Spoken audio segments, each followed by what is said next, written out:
What if some of history's greatest cities aren't lost at all? What if they're simply forgotten, hidden in deserts, buried beneath forests, standing silently on mountain peaks? Across the world, ancient ruins continue to challenge everything we think we know about the past. Tonight we'll explore forgotten capitals, mysterious temples, abandoned fortresses, and ancient sanctuaries that once stood at the centre of powerful civilizations. Places that ruled kingdoms, welcomed pilgrims, and witnessed centuries of history before fading into silence. Their people are gone, their stories are fading, but their secrets remain. So get comfortable, and let's journey into some of the most fascinating lost places on Earth. And before we begin, don't forget to subscribe because the next mystery is waiting just ahead. Megalithic observatory hidden in the Golan Heights. On a windswept plateau in the Golan Heights, there is a monument so strange that early visitors struggled to understand what they were looking at. From ground level, it appears as a series of stone walls arranged in enormous circles. There are no towering columns, no carved statues, no inscriptions explaining who built it, just thousands of dark volcanic stones forming one of the largest megalithic structures in the Middle East. Today the site is known as Rujm el-Hiri, although some people know it by another name, Gilgal-Rephaim, and despite decades of research, many questions about it remain unanswered. The monument sits on a broad volcanic plain overlooking the surrounding landscape. At first glance, it does not seem especially impressive. Much of the structure rises only a few meters above the ground. The real surprise comes when viewed from above. Aerial photographs reveal a series of massive concentric circles surrounding a central stone mound.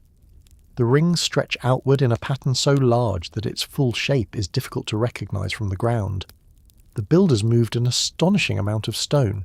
Researchers estimate that more than 40,000 tons of basalt were used in its construction. That fact immediately creates a mystery. Why would ancient people invest so much effort into building something like this?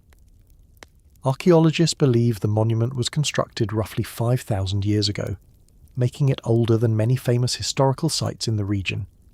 At the time, no large cities existed nearby. No written records survive describing the project. The people responsible left behind the structure itself and very little else. As a result, researchers have spent decades trying to understand its purpose. One of the earliest theories suggested the site functioned as a ceremonial centre. Large monuments often played important roles in religious activities, gatherings, and community events. The sheer scale of Rujm el-Hiri certainly suggests that it mattered to the people who built it. Projects requiring thousands of tons of stone are rarely casual undertakings. Another theory focuses on astronomy. Some researchers noticed that certain openings and alignments within the structure appear connected to solar events. During particular times of the year, sunlight can align with parts of the monument in ways that seem intentional. If these observations are correct, the site may have helped ancient communities track seasonal changes.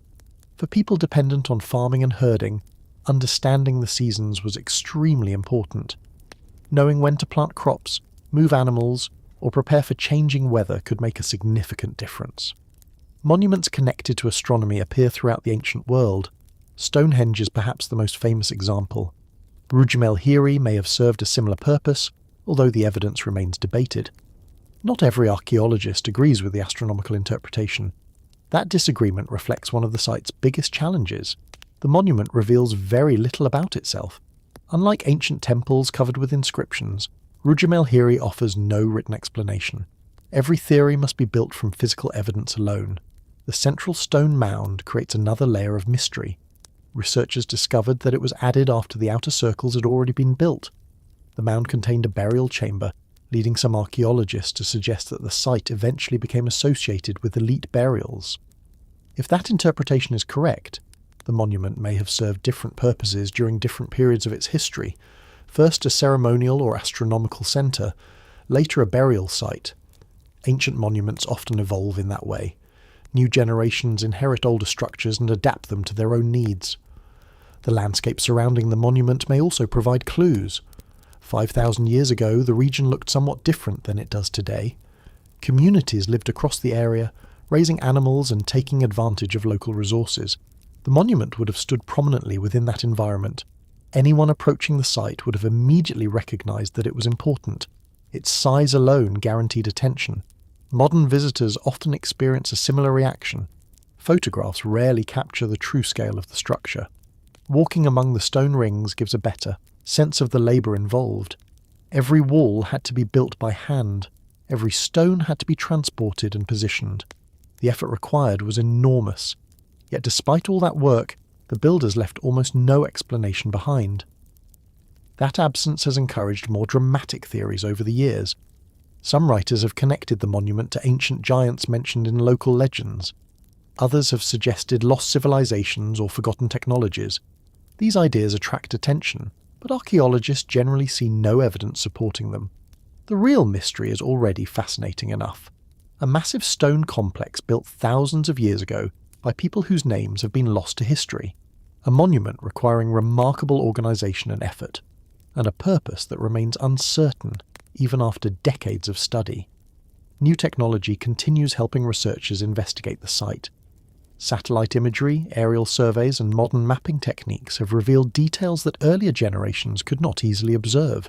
Each study adds another piece to the puzzle, yet no single explanation has solved it completely. Perhaps that is why Rujamel continues attracting interest. Most ancient structures eventually fit into familiar categories: temple, fortress, tomb, settlement. This monument seems to overlap several possibilities at once. It may have been ceremonial, it may have been astronomical, it may have become a burial site. The truth could involve all three. For now, the stone circles remain where they have stood for thousands of years.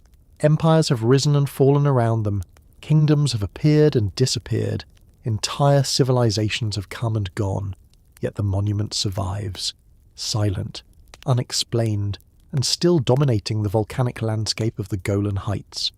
5,000 years after its construction, people continue asking the same questions. Who built it? Why was it built? And what was important enough to convince an ancient community to move 40,000 tons of stone into a giant pattern visible only when viewed from above? The answers may still be hidden among the stones of one of the Middle East's greatest archaeological mysteries: cave that turns objects into stone. In a quiet part of northern England, visitors have been coming to the same cave for centuries to witness something that seems impossible. Leave an ordinary object beneath a rocky overhang, wait long enough, and it begins to turn into stone. Teddy bears become hard as rock. Hats appear fossilized. Even everyday items slowly develop a thick mineral shell until they look like artifacts from another age. For generations, people struggled to explain what they were seeing. Some believed the cave possessed magical properties, others thought it was cursed. A few claimed supernatural forces were at work. The site became famous as Mother Shipton's Cave, one of England's oldest tourist attractions and one of its strangest natural wonders. The cave is located near the town of Knaresborough in North Yorkshire. The area has attracted visitors for hundreds of years, partly because of local legends and partly because of the unusual spring flowing from the cliff above. At first glance, the water looks completely ordinary, clear, cold, unremarkable. Yet appearances can be deceptive. The water contains exceptionally high levels of dissolved minerals. As it flows over objects suspended beneath the overhang, those minerals gradually begin accumulating on the surface. Layer after layer forms over time. Eventually the object becomes encased within a hard mineral coating. To someone unfamiliar with the process, the result looks astonishing. It appears as though the object itself has turned into stone. The phenomenon helped create stories long before modern science arrived to explain it. Centuries ago, people often interpreted unusual natural events through folklore and superstition. If an object seemed to transform into stone, many assumed something mysterious must be responsible. The cave quickly gained a reputation. Travellers arrived hoping to witness the strange transformation for themselves.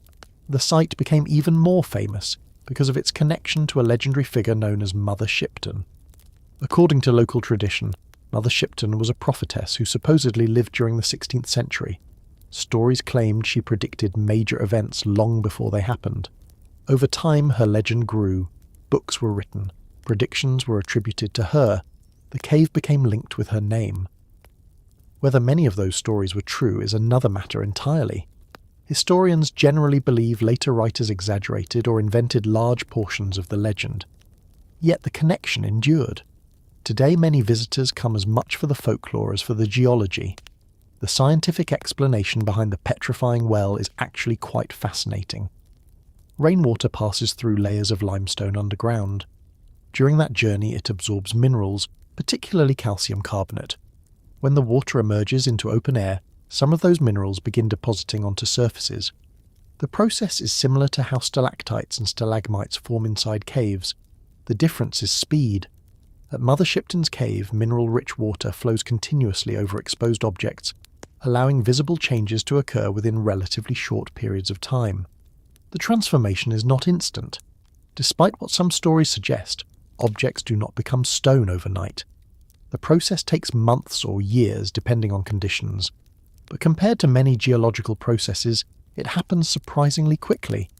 Visitors can often compare objects placed at different times and see varying stages of mineral growth. That ability makes the phenomenon unusually easy to observe. Many geological processes require thousands or millions of years. This one can be watched within a human lifetime.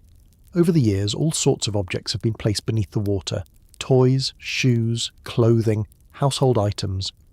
As minerals accumulate, the original shape remains visible while the surface becomes increasingly rock-like. The results are strange enough that even modern visitors often find them difficult to believe.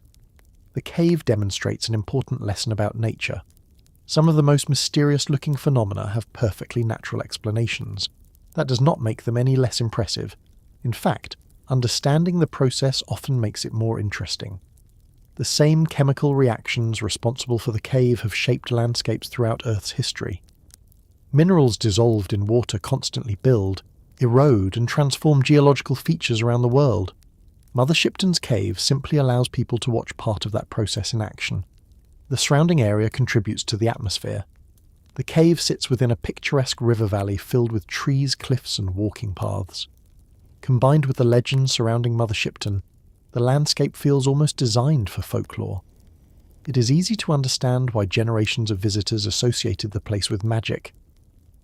Before chemistry and geology provided answers, the phenomenon must have seemed extraordinary.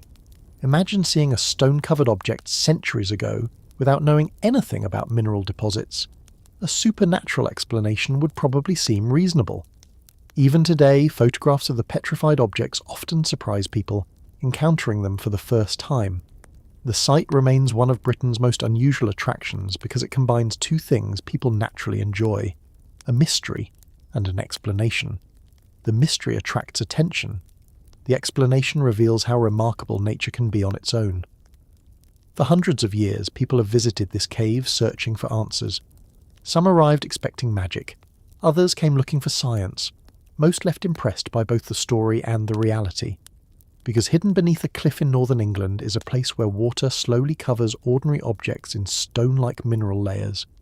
A place that inspired legends, attracted travellers, and puzzled generations of visitors. And a reminder that sometimes nature creates effects far stranger than fiction ever could. A cave that appears to turn everyday objects into stone, and one of England's most fascinating natural mysteries. Rainforest temple that should have dissolved long ago. Deep within the Indonesian island of Sumatra stands a temple that seems completely out of place, not because of its size, not because of hidden treasure, but because it survived at all. The structure sits in a region of heavy rainfall, dense vegetation, flooding rivers, and relentless tropical humidity. It is exactly the kind of environment where ancient buildings usually disappear. Wood rots, brick crumbles, stone erodes, jungles reclaim almost everything. Yet for centuries, the temple endured. This is Muara Takus, one of the oldest and most mysterious Buddhist temple complexes in Indonesia.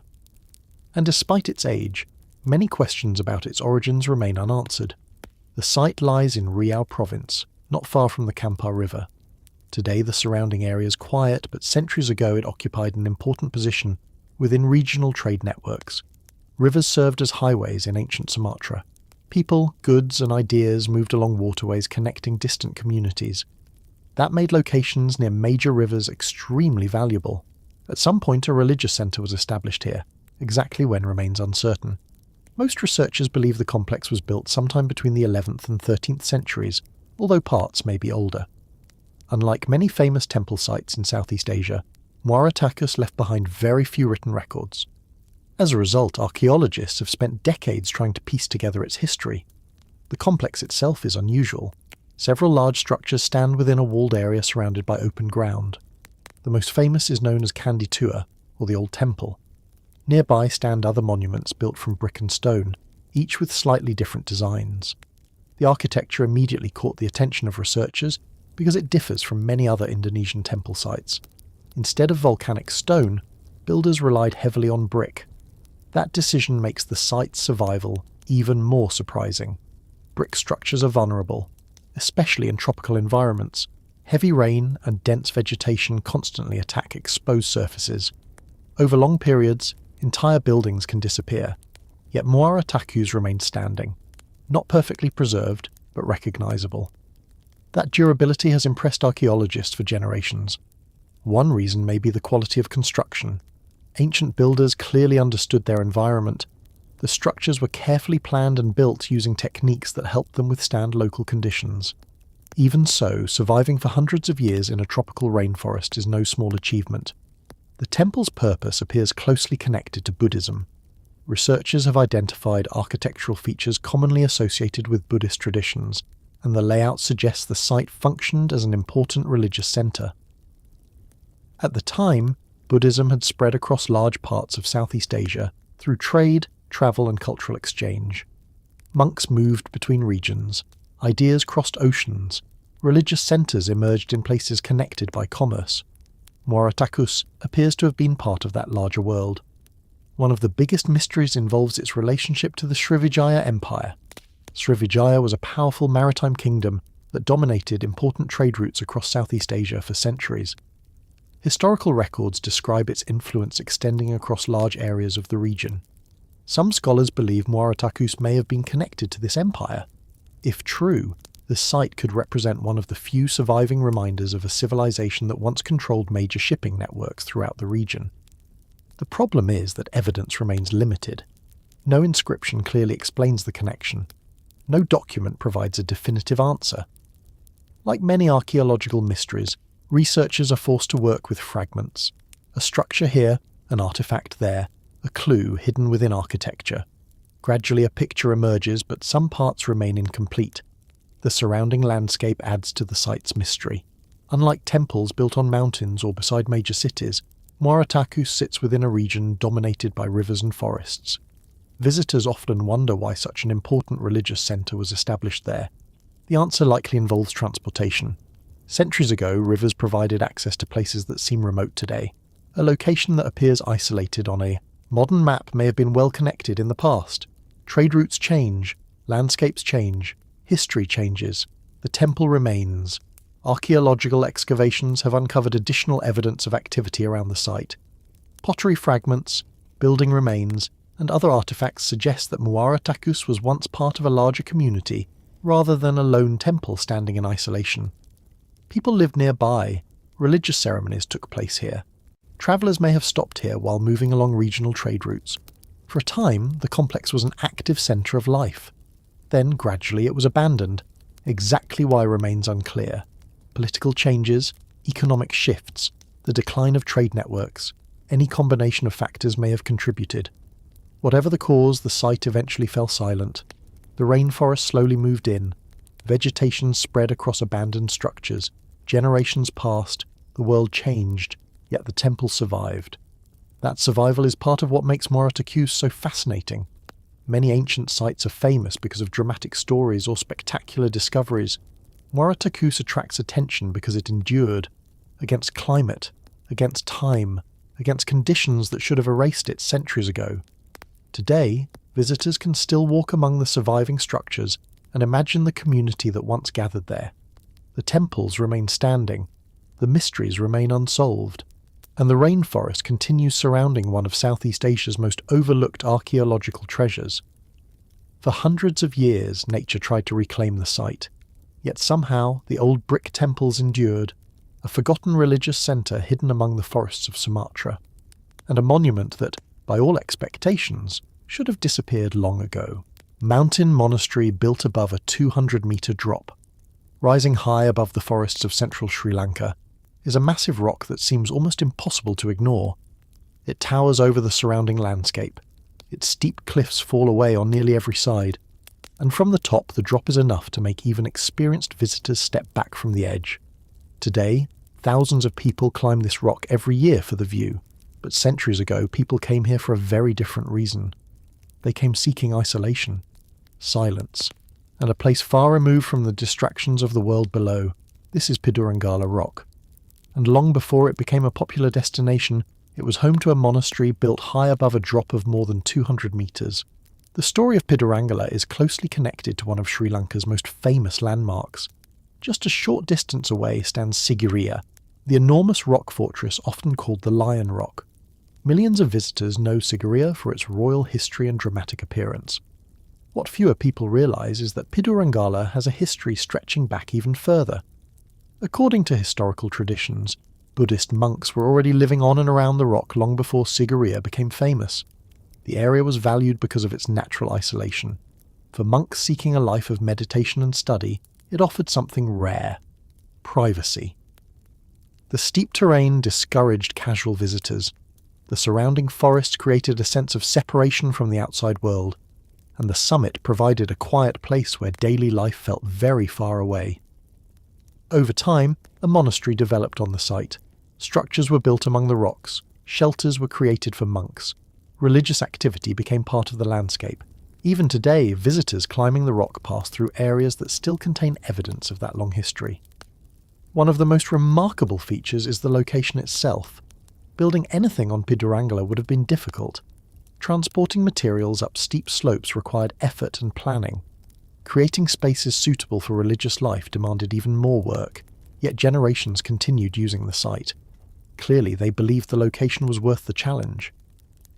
As the monastery grew, the rock became an important religious centre. Historical records suggest connections between Pidurangala and the rulers who controlled nearby Sigiriya. During the reign of King Kashyapa in the 5th century, monks living in the area were reportedly relocated to Pidurangala, while construction took place at Sigiriya. In return, support was provided for the monastery. Whether every detail of the story is accurate remains debated, but the connection highlights the importance of the site during that period. The monastery was not an isolated outpost ignored by the wider world. It played a role in the region's history. Visitors today often focus on the summit, and it is easy to understand why. The climb itself can be challenging.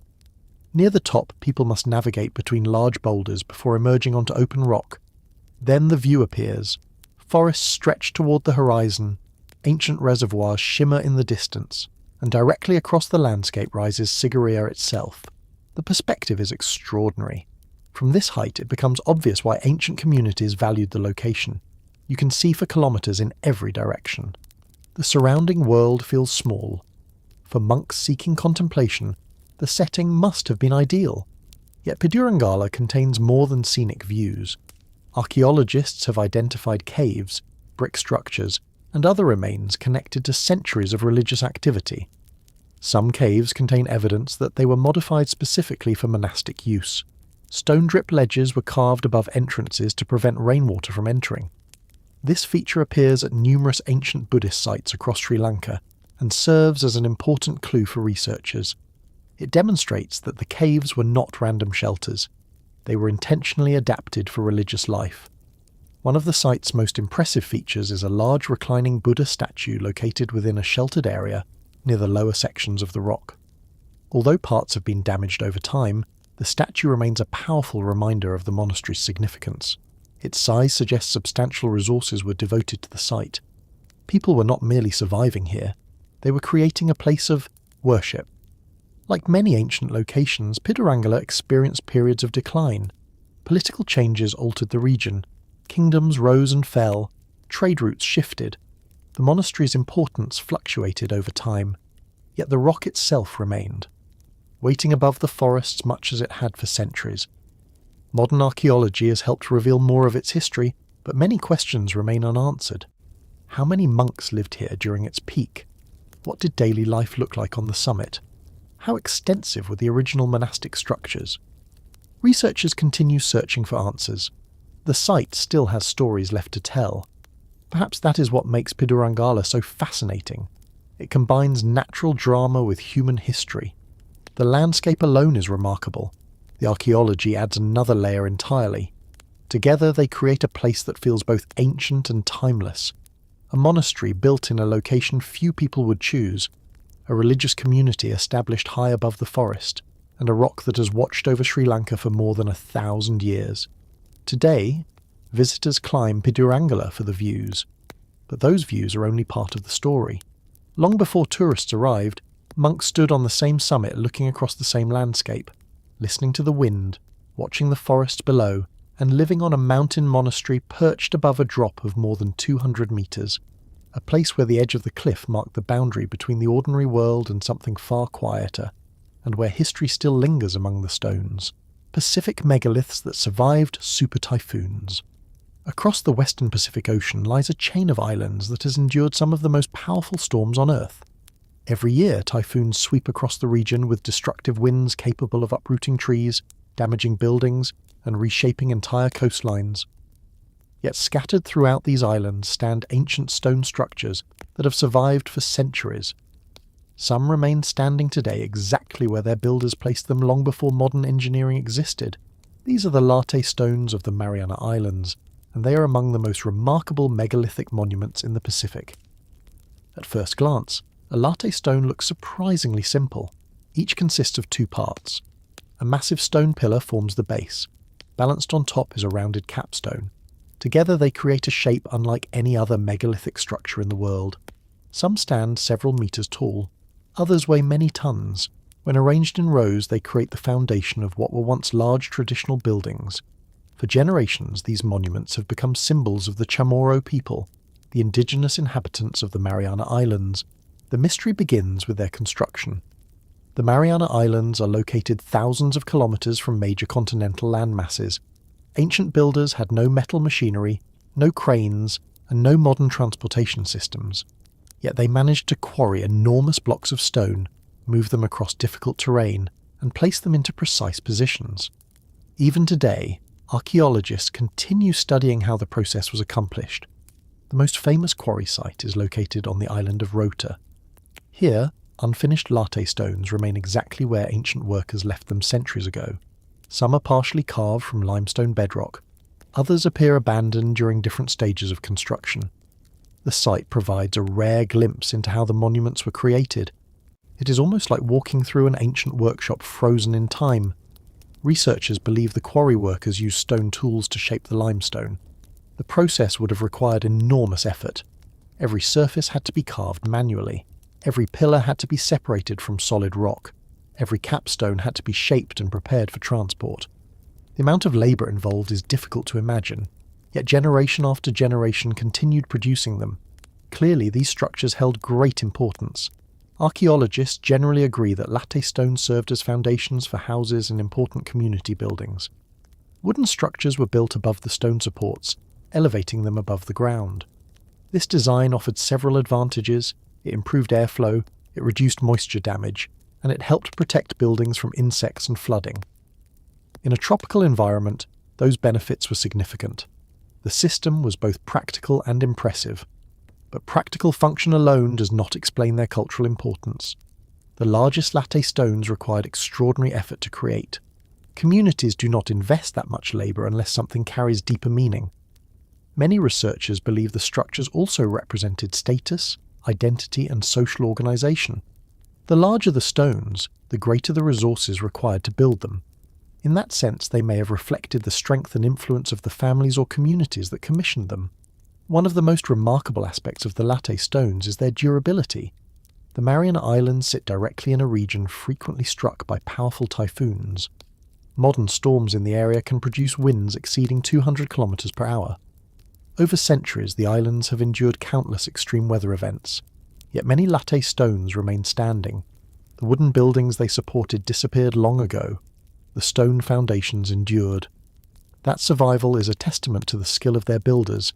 They created structures capable of withstanding environmental conditions that continue challenging modern communities today. The arrival of European explorers dramatically altered life in the Mariana Islands. Spanish expeditions reached the region during the 16th century, initiating profound changes that affected local societies. Traditional practices shifted, populations declined, New political and cultural systems emerged. Many ancient sites were abandoned or damaged during the centuries that followed. Even so, the latte stones remained one of the most visible reminders of the island's earlier history. For archaeologists, the quarry sites are especially valuable because they preserve evidence of the construction process itself. Many ancient monuments reveal the finished product but not the methods used to create it. The latte stone quarries provide both. Researchers can study partially completed stones and identify the techniques used by ancient craftsmen. Each unfinished monument offers clues about planning, labour and engineering. The site therefore tells two stories at once. One story is about the monuments, the other is about the people who built them. Today, latte stones have become powerful cultural symbols throughout the Mariana Islands. They appear in artwork, public spaces and educational programs. For many island residents, the monuments represent continuity with generations that lived long before colonial contact. They are reminders of local achievements and traditions. That significance extends beyond archaeology. The stones are not simply ancient artifacts, they remain part of living cultural identity. Visitors often arrive expecting to see unusual stone structures. They leave with a deeper appreciation for the communities that created them. The monuments demonstrate that sophisticated engineering did not require massive empires or famous kingdoms. It could emerge on remote islands surrounded by thousands of kilometers of ocean. That reality challenges many assumptions about ancient history. The people who built the latte stones left no monumental inscriptions. No detailed written record survived describing their work. Yet their achievements remain visible.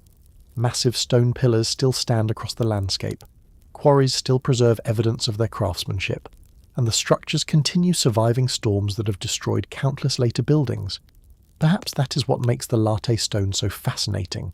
They are not the largest megaliths in the world. They are not the most famous, yet they endured. Through centuries of typhoons, through cultural upheaval, through dramatic changes that transformed the Pacific, the wooden houses vanished. The builders passed into history.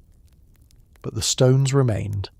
Silent monuments rising above tropical landscapes, and proof that some of the ancient world's greatest engineering achievements were built on islands most people have never heard of.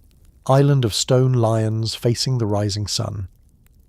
Long before tourists arrived in the Greek islands, long before modern ferries crossed the Aegean Sea, there was a small island that people considered one of the most sacred places in the ancient world. Kings visited it. Merchants donated wealth to it. Pilgrims travelled across the sea to reach it, and guarding one of its most important pathways stood a line of stone lions staring toward the horizon. Today, only a handful remain. But more than 2,000 years ago, dozens of these lions watched over the sacred island of Delos, and even now they remain one of the most mysterious monuments in the ancient Greek world. Delos is a small island located near the centre of the Cyclades archipelago. By modern standards, it is not particularly large, yet in antiquity, its importance far exceeded its size. According to Greek mythology, Delos was the birthplace of the twin gods Apollo and Artemis. That belief transformed the island into a major religious centre. People travelled from across the Mediterranean to worship there. Temples were built, treasures were donated, and over time, the island became one of the wealthiest sacred sites in the Greek world. Somewhere around the 7th century BC, a remarkable monument appeared on the island, a long row of marble lions. Researchers believe the statues were donated by the people of Naxos, another island famous for its marble and craftsmanship. The lions were placed along a sacred route overlooking an area once connected to a lake.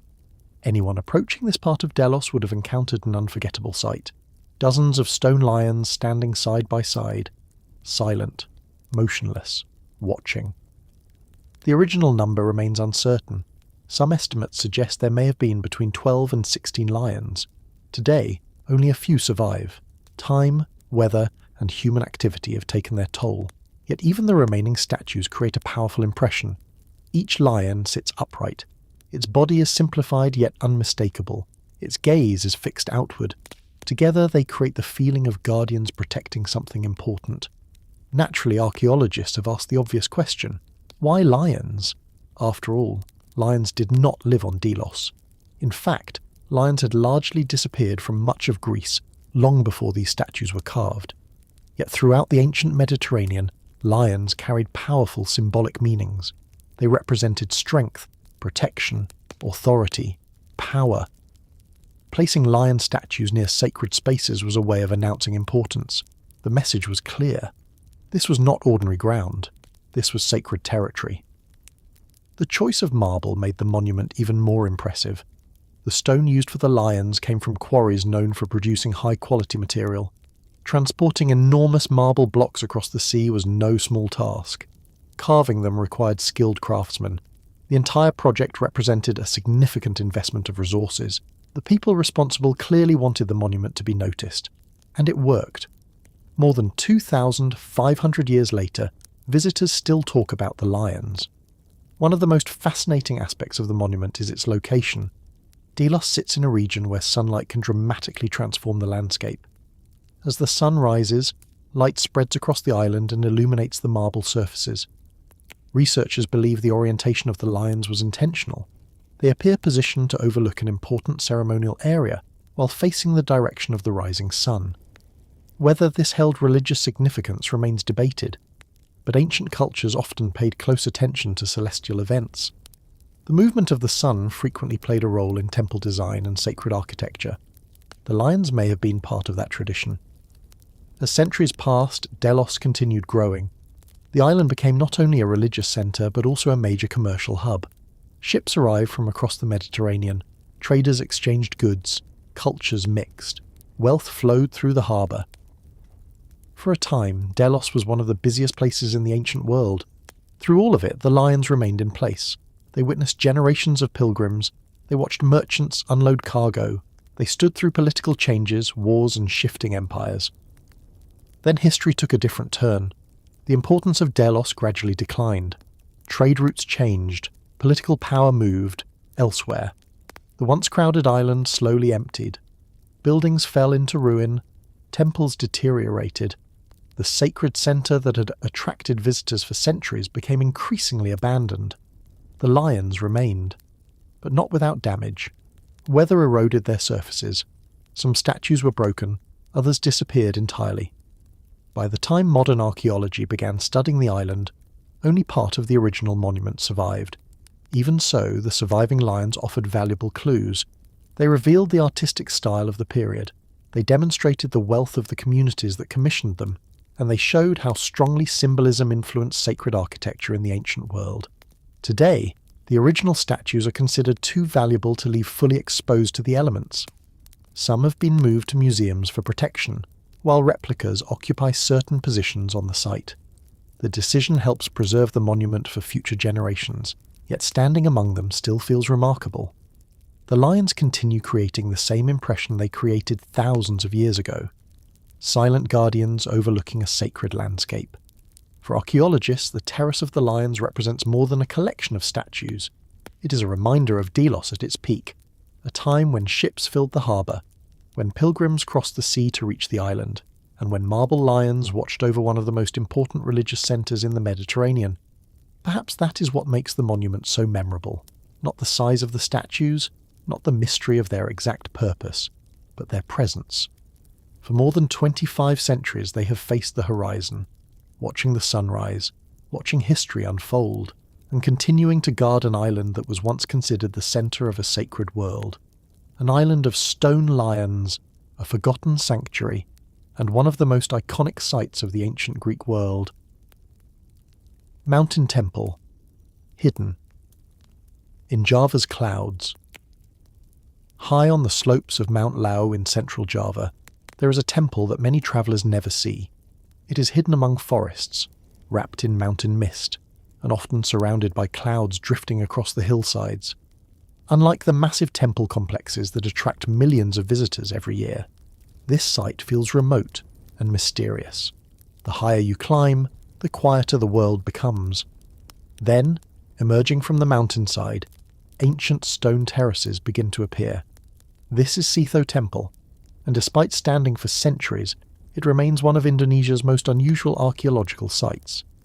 The temple sits more than 1,400 metres above sea level.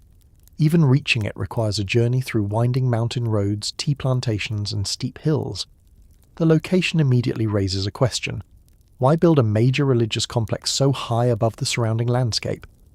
For the people who created Sitho, the mountains themselves may have been part of the answer. Throughout history, high places have often been associated with spiritual power. Mountains feel different from the lowlands. They're closer to the sky, separated from ordinary life, and often connected to religious traditions. In ancient Java, these ideas carried great importance. The builders of Setho appear to have chosen the location deliberately. This was not simply a convenient place to construct a temple. It was a sacred landscape. Researchers believe the temple was built during the 15th century, near the end of the Majapahit Empire, one of the most powerful kingdoms in Indonesian history. At the time, major political and religious changes were taking place across Java. New influences were spreading, old traditions were evolving. Sitho emerged during this period of transformation. That timing may help explain why the temple looks so different from many other Javanese monuments. Visitors familiar with famous sites such as Borobudur or Prambanan are often surprised by Setho. The architecture follows a completely different style. Instead of towering stone structures, the complex consists of terraces ascending the mountainside. Each level leads to another. The design almost resembles a giant staircase climbing toward the sky. Some researchers have noted similarities between Sitho and much older Indonesian traditions that existed before the arrival of Hindu and Buddhist influences. The temple appears to blend different ideas together: ancient local beliefs, Hindu traditions, mountain worship. Elements of all these influences can be seen throughout the site. That combination makes Setho particularly fascinating for archaeologists. It preserves evidence of a culture adapting and changing while still maintaining connections to its past. As visitors move through the complex, they encounter gates, shrines, and carved stone features arranged across multiple levels. The higher sections offer spectacular views of the surrounding mountains. On clear days, forests and valleys stretch toward the horizon. On misty days, the clouds themselves seem to flow through the temple. The atmosphere is unlike almost any other archaeological site in Southeast Asia. The environment adds to the sense of mystery. Many people describe feeling as though they have stepped into another world. The temple's remote location has also contributed to local legends. For generations, Mount Laru has been associated with spiritual stories and folklore. Communities living nearby often regard the mountain as a special place. Even today, some visitors come not only for history but also for religious and spiritual reasons. Ceremonies continue taking place at the site. In that sense, Setho is unusual. Many ancient temples survive only as archaeological ruins. Setho remains connected to living traditions. The site still holds meaning for people today. Archaeologists studying the temple have uncovered clues about its role within the final years of the Majapahit period. The empire was facing significant challenges during this time. Political authority was shifting. Religious landscapes were changing. Across Java, communities were adapting to a new era. Some scholars believe mountain sanctuaries like Setho became increasingly important because they offered places of reflection and spiritual retreat during uncertain times. Whether that interpretation is correct remains debated. What is clear is that considerable effort went into constructing the complex. Building on a mountainside is never easy. Stone had to be transported, terraces had to be created, structures had to be aligned with the terrain. The builders worked with the mountain rather than against it. The result feels natural, almost as if the temple grew directly from the landscape. One of the most intriguing aspects of Sitho is how different it feels from common expectations of ancient temples. There are no giant armies of tourists, no vast urban ruins surrounding it. Instead, there is silence, mountain air, and the sense of being far removed from the modern world. That atmosphere often leaves a stronger impression than the architecture itself. Visitors remember the feeling of standing among clouds while looking across ancient terraces built centuries ago. For archaeologists, the temple provides an important glimpse into a transitional period of Javanese history. For travellers, it offers one of Indonesia's most memorable landscapes. For local communities, it remains part of an ongoing cultural tradition. All three perspectives help explain why the site continues attracting attention. Today, Sitho still stands on the slopes of Mount Lau much as it has for generations. Clouds drift across the terraces, fog rolls through the forests, the mountains remain unchanged, and the temple continues watching over the landscape below, a sanctuary hidden high above the valleys of Java, a monument built between worlds, and one of the most fascinating mountain temples in Southeast Asia, fortress falling into the sea. On the southern coast of England, high above the English Channel, stand the remains of a castle that once symbolised the beginning of a new age. Kings walked through its gates, soldiers defended its walls, and for centuries it overlooked one of the most important coastlines in British history. Today, however, a different enemy threatens the fortress. Not invading armies, not rival kingdoms, but the sea itself. Slowly, year after year, the cliffs beneath the castle continue to erode, and parts of the fortress have already disappeared forever. This is Hastings Castle, a stronghold built after one of the most famous invasions in history, and a monument that is gradually falling into the ocean. The story begins in 1066. That year changed England forever. After defeating King Harold at the Battle of Hastings, William of Normandy began securing control of his newly conquered kingdom. Victory on the battlefield was only the first step. Holding power required fortifications, castles, defensive positions, symbols of authority. One of the earliest of these strongholds was built overlooking the coast at Hastings. The location was carefully chosen. From the cliffs, defenders could watch ships moving across the channel. The position offered natural protection on several sides while providing clear views of the surrounding landscape. For William, it was an ideal place to establish control. The first version of the castle was built largely from timber, as many Norman fortifications were during the immediate aftermath of the conquest. Speed mattered. A wooden fortress could be erected quickly. But over time, temporary defences gave way to stone. The castle gradually evolved into a more permanent structure. Massive walls rose above the cliffs. Towers guarded important approaches. Religious buildings appeared within the complex. The fortress became both a military installation and a symbol of Norman power. For centuries, Hastings Castle occupied an important place in English history. Generations of rulers maintained it. Soldiers served there. Local communities grew around it. The castle witnessed political struggles, changing dynasties, and the rise of medieval England. Yet even during its strongest years, a hidden problem existed. The fortress had been built on cliffs, and cliffs do not last forever. The coastline beneath Hastings consists largely of soft rock and clay, materials that are constantly shaped by wind, rain, and waves. Most of the time, these changes occur slowly, a few centimetres here, a small collapse there. But over centuries, the effects become impossible to ignore. The sea never stops working. Every storm removes a little more material. Every winter weakens another section of cliff. Eventually, the landscape itself begins changing. At first, the damage may have seemed insignificant. People living in the Middle Ages probably noticed occasional collapses without imagining the long-term consequences. But generation after generation, erosion continued. The cliffs retreated. The edge moved closer, and the castle became increasingly vulnerable. Historical records indicate that sections of the site were already being affected centuries ago. Parts of the original fortress vanished as the coastline slowly crumbled away. Structures that once stood safely inland suddenly found themselves dangerously close to the edge. The process was relentless. Unlike warfare, there was no final battle, no dramatic siege, just a gradual loss occurring over hundreds of years. Perhaps that is what makes the story so fascinating. Most castles were damaged by conflict, destroyed by enemies, or abandoned after political changes. Hastings Castle faced something different. Nature itself became the threat. The sea attacked continuously, and unlike human armies, it never retreated. Archaeologists studying the site have estimated that substantial portions of the original castle have already been lost. Some sections simply no longer exist. The ground beneath them disappeared into the channel long ago. That reality creates a unique challenge for historians. Parts of the monument can never be excavated because they are gone. The evidence vanished with the cliffs. Researchers must reconstruct the past using surviving records, older drawings, and fragments that remain on land.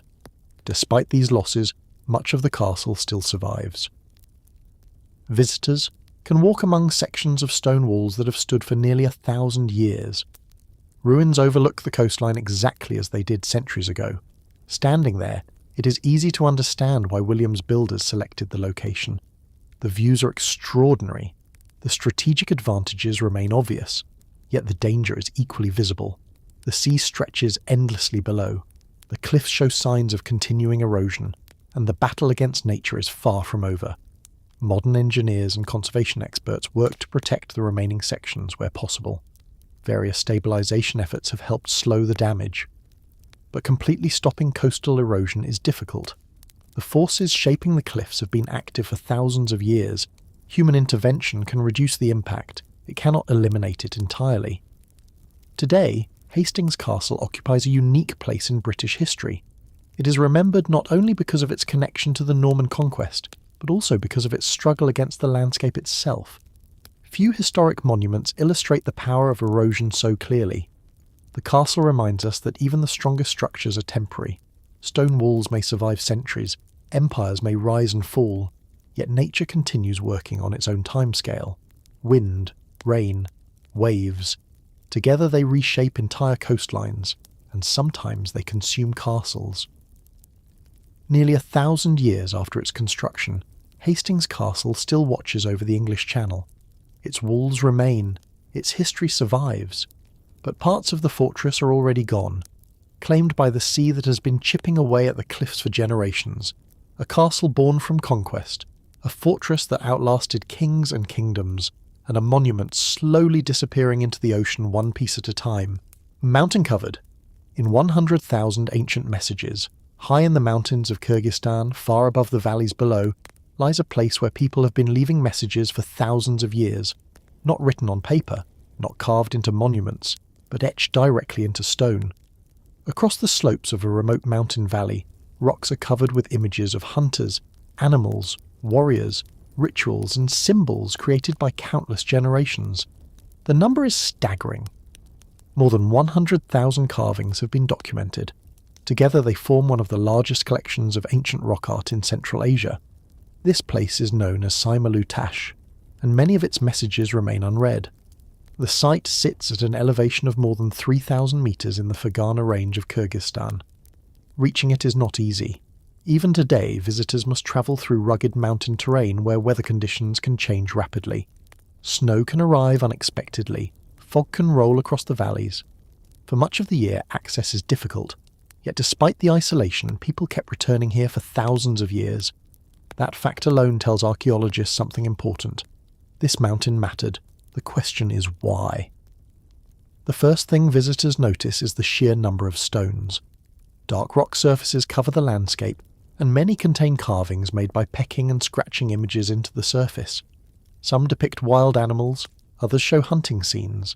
Many feature humans engaged in activities that researchers are still trying to understand. At first glance, the carvings appear random.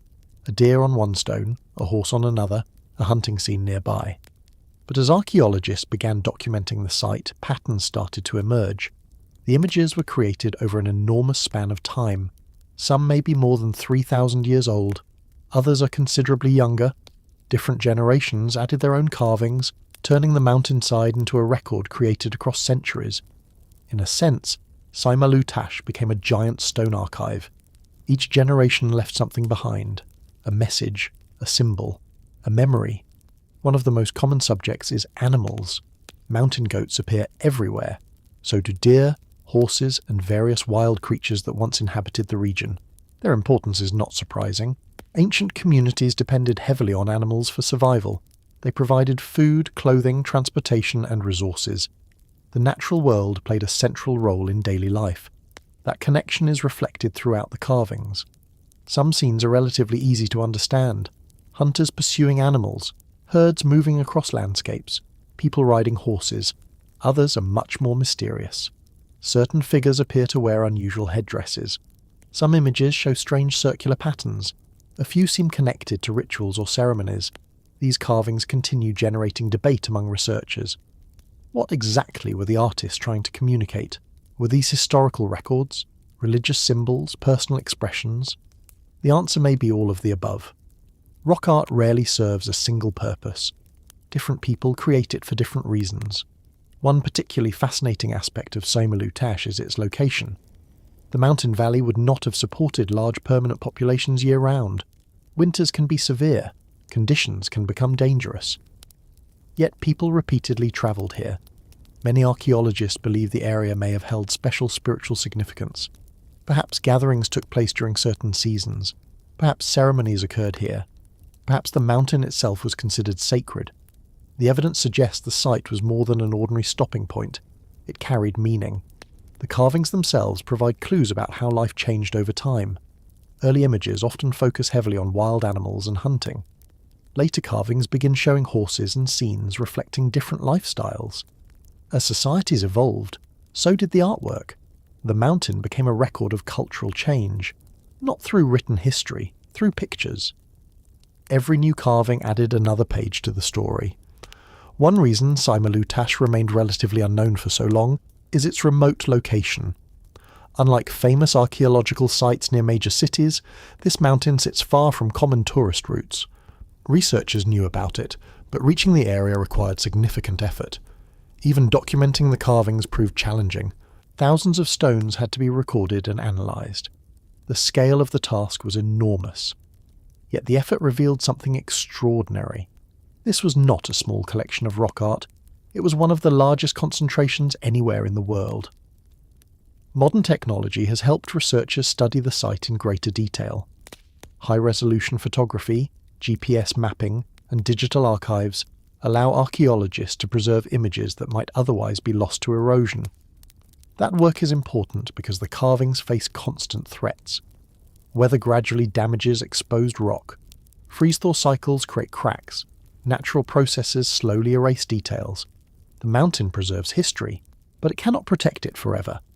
Every year, some images become harder to see. That reality adds urgency to ongoing research. The carvings are not just archaeological artifacts, they are voices from the past, voices that become quieter with each passing century. Perhaps that is what makes Saima-Lutash so remarkable. Many ancient civilizations left behind written records. The people who carved these stones left images: a mountain goat, a hunter, a horse, a mysterious symbol. Individually, they may seem simple. Together they form a record spanning thousands of years. A conversation between generations separated by centuries. People who never met one another, yet all chose the same mountain to leave their mark. Today, the valley remains remote. The winds still sweep across the slopes. Snow still covers the stones during much of the year, and the carvings remain exactly where ancient hands placed them. More than 100,000 messages scattered across a mountainside. Some understood, many still mysterious, all waiting for someone to stop, look closely, and wonder what they were trying to say. A mountain covered in stories, a landscape transformed into a giant stone archive, and one of Central Asia's greatest archaeological treasures, forgotten capital hidden in the desert. In the middle of the Syrian desert, far from the great cities most people associate with the ancient world, lie the ruins of a place that once stood at the centre of competing empires. Merchants passed through its gates. Roman soldiers guarded its walls. Religious communities from different cultures lived side by side. For centuries, it flourished as one of the most important cities in the region. Then it vanished. The desert reclaimed its streets. Its buildings collapsed, and much of the world forgot it ever existed. This was Dura Europos, a city so unusual that archaeologists later called it the Pompeii of the desert. And even today, its ruins continue revealing remarkable secrets about the ancient world. The story begins around the end of the 4th century BC. Following the conquests of Alexander the Great, new cities began appearing across territories stretching from the Mediterranean to Central Asia. One of these settlements was founded on a high plateau overlooking the Euphrates River. The location was strategic. Anyone controlling the site could monitor movement along one of the most important waterways in the region. Trade routes passed nearby. Armies moved through the area. Opportunities for wealth and influence were everywhere. The city eventually became known as Dura Europos. From the beginning, it occupied a unique position. It sat between worlds. Greek influence arrived from the west. Persian traditions remained strong in the east. Later, Roman power expanded into the region. Rather than belonging entirely to one civilization, the city absorbed elements from many. That mixture became one of its defining characteristics. Walking through Dura Europos during its peak would have been a remarkable experience. Different languages filled the streets. Merchants sold goods arriving from distant regions. Religious buildings dedicated to various traditions stood within the same city. Cultures interacted constantly. In many ways, Dura Europos became a crossroads of the ancient world. The city's importance increased when the Romans gained control during the 2nd century AD. Recognizing its strategic value, they transformed it into a major frontier stronghold. Soldiers were stationed there. Defences were strengthened. Massive walls protected the settlement from threats beyond the empire's borders. For Rome, the city became an important outpost in a region where power was constantly contested. Yet military importance tells only part of the story. What truly fascinates archaeologists is what happened inside the walls. Excavations revealed evidence of extraordinary cultural diversity. Temples dedicated to Greek gods stood alongside shrines influenced by Persian traditions. Religious communities from different backgrounds lived within the same urban space. One of the most famous discoveries was an ancient synagogue containing remarkable wall paintings. The artwork survived for centuries beneath the desert sands. Its preservation provided historians with valuable insight into Jewish life during the Roman period. Nearby, archaeologists discovered one of the earliest known Christian house churches ever identified. The structure was simple, unassuming, yet historically significant. It offered a rare glimpse into Christian worship before large churches became common. The discovery attracted worldwide attention.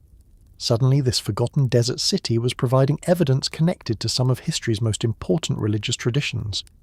The deeper archaeologists dug, the more surprises they found. Military equipment, documents, weapons, artwork, household objects. Every layer seemed to reveal another chapter of life in the city. Then came the mystery of its destruction. By the 3rd century AD, Rome faced increasing pressure along its eastern frontier. One of its most powerful rivals was the Sasanian Persian Empire. Conflict between the two powers intensified. Eventually, Dura Europos found itself directly in the path of that struggle. Around AD 256, Persian forces laid siege to the city. The battle that followed became one of the most fascinating episodes uncovered by archaeology. Researchers discovered evidence of tunnels dug beneath the walls. Roman defenders attempted counter-tunnels. Both sides engaged in underground warfare beneath the city itself. At one location, archaeologists uncovered remains, suggesting that toxic fumes may have been used during the fighting. If correct, it could represent one of the earliest known examples of chemical warfare in history. The evidence remains debated, but the possibility is remarkable. Eventually the city fell. The Persians captured Dura Europos, and soon afterward it was abandoned. Unlike many ancient cities, it was never significantly rebuilt. No major population returned. No later civilization transformed the site. The desert took over. That abandonment turned out to be an extraordinary gift for archaeology. Because the city remained largely untouched, many structures survived beneath layers of sand and debris. For centuries, the ruins remained hidden. Then, during the 20th century, archaeological excavations began uncovering them. The discoveries stunned researchers. Entire sections of the city emerged from the desert. Wall paintings remained visible. Buildings stood where they had stood nearly 2,000 years earlier. Artifacts appeared exactly where people had left them. It was like opening a time capsule. That is why Dura Europos earned its famous nickname. Like Pompeii, the city preserved a snapshot of a specific moment in history. Not because of volcanic ash, but because of abandonment and desert preservation. Today, Dura Europos remains one of the most important archaeological sites ever discovered in the Middle East. Its ruins provide insight into life along one of the ancient world's most contested frontiers. More importantly, they reveal how different cultures, religions and communities interacted within a single city. Few places illustrate that diversity so clearly. A Roman frontier fortress, a centre of trade, a meeting place of civilizations, and a city whose final chapter was written during a dramatic siege nearly 1,800 years ago.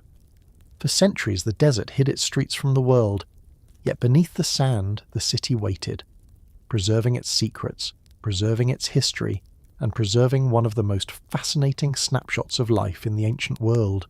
A forgotten capital hidden in the desert, and a lost city that refused to be completely forgotten.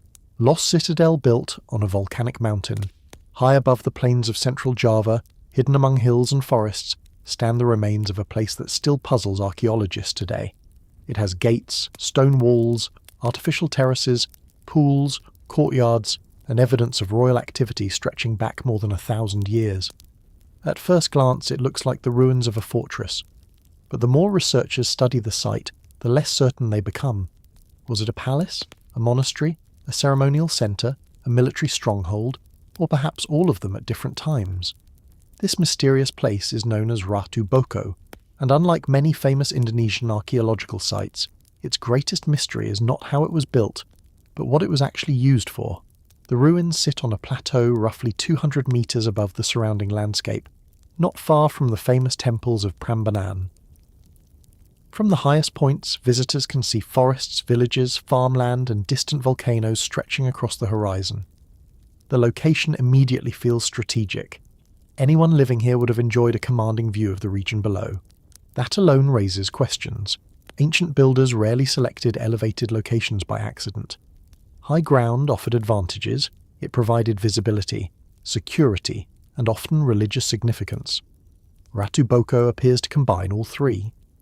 Archaeologists believe the site was first developed during the 8th century, a period when powerful kingdoms competed for influence across Java.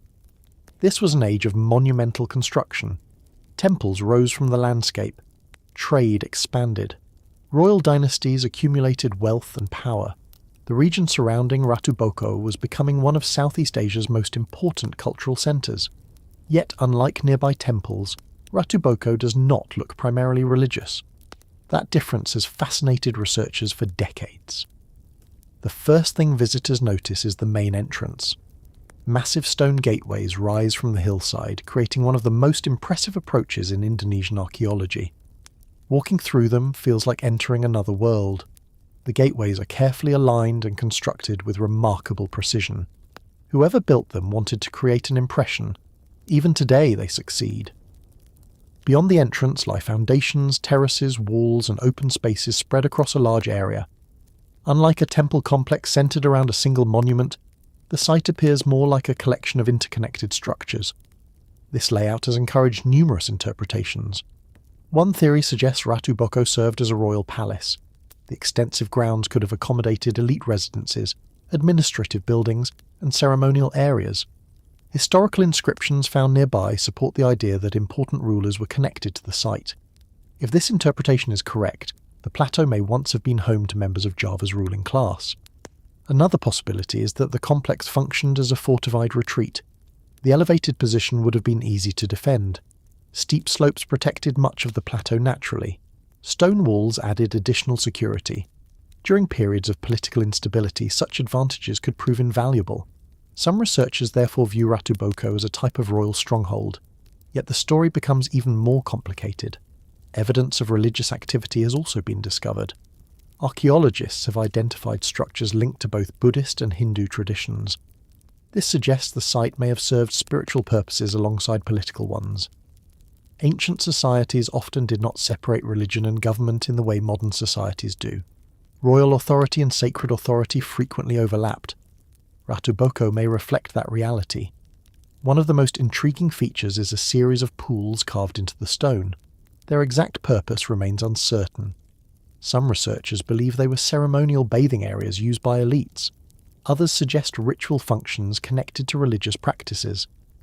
The pools add another layer of mystery to a site already filled with unanswered questions. Nearby caves provide additional clues. These chambers appear to have been used for meditation or spiritual retreat.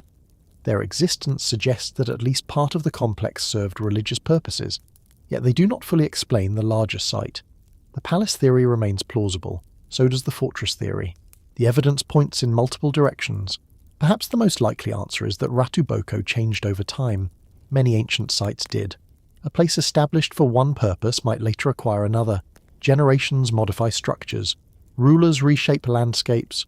Communities adapt existing monuments to new needs. The Ratu Boko visible today may represent centuries of evolution rather than a single plan. The surrounding environment contributes greatly to the site's atmosphere.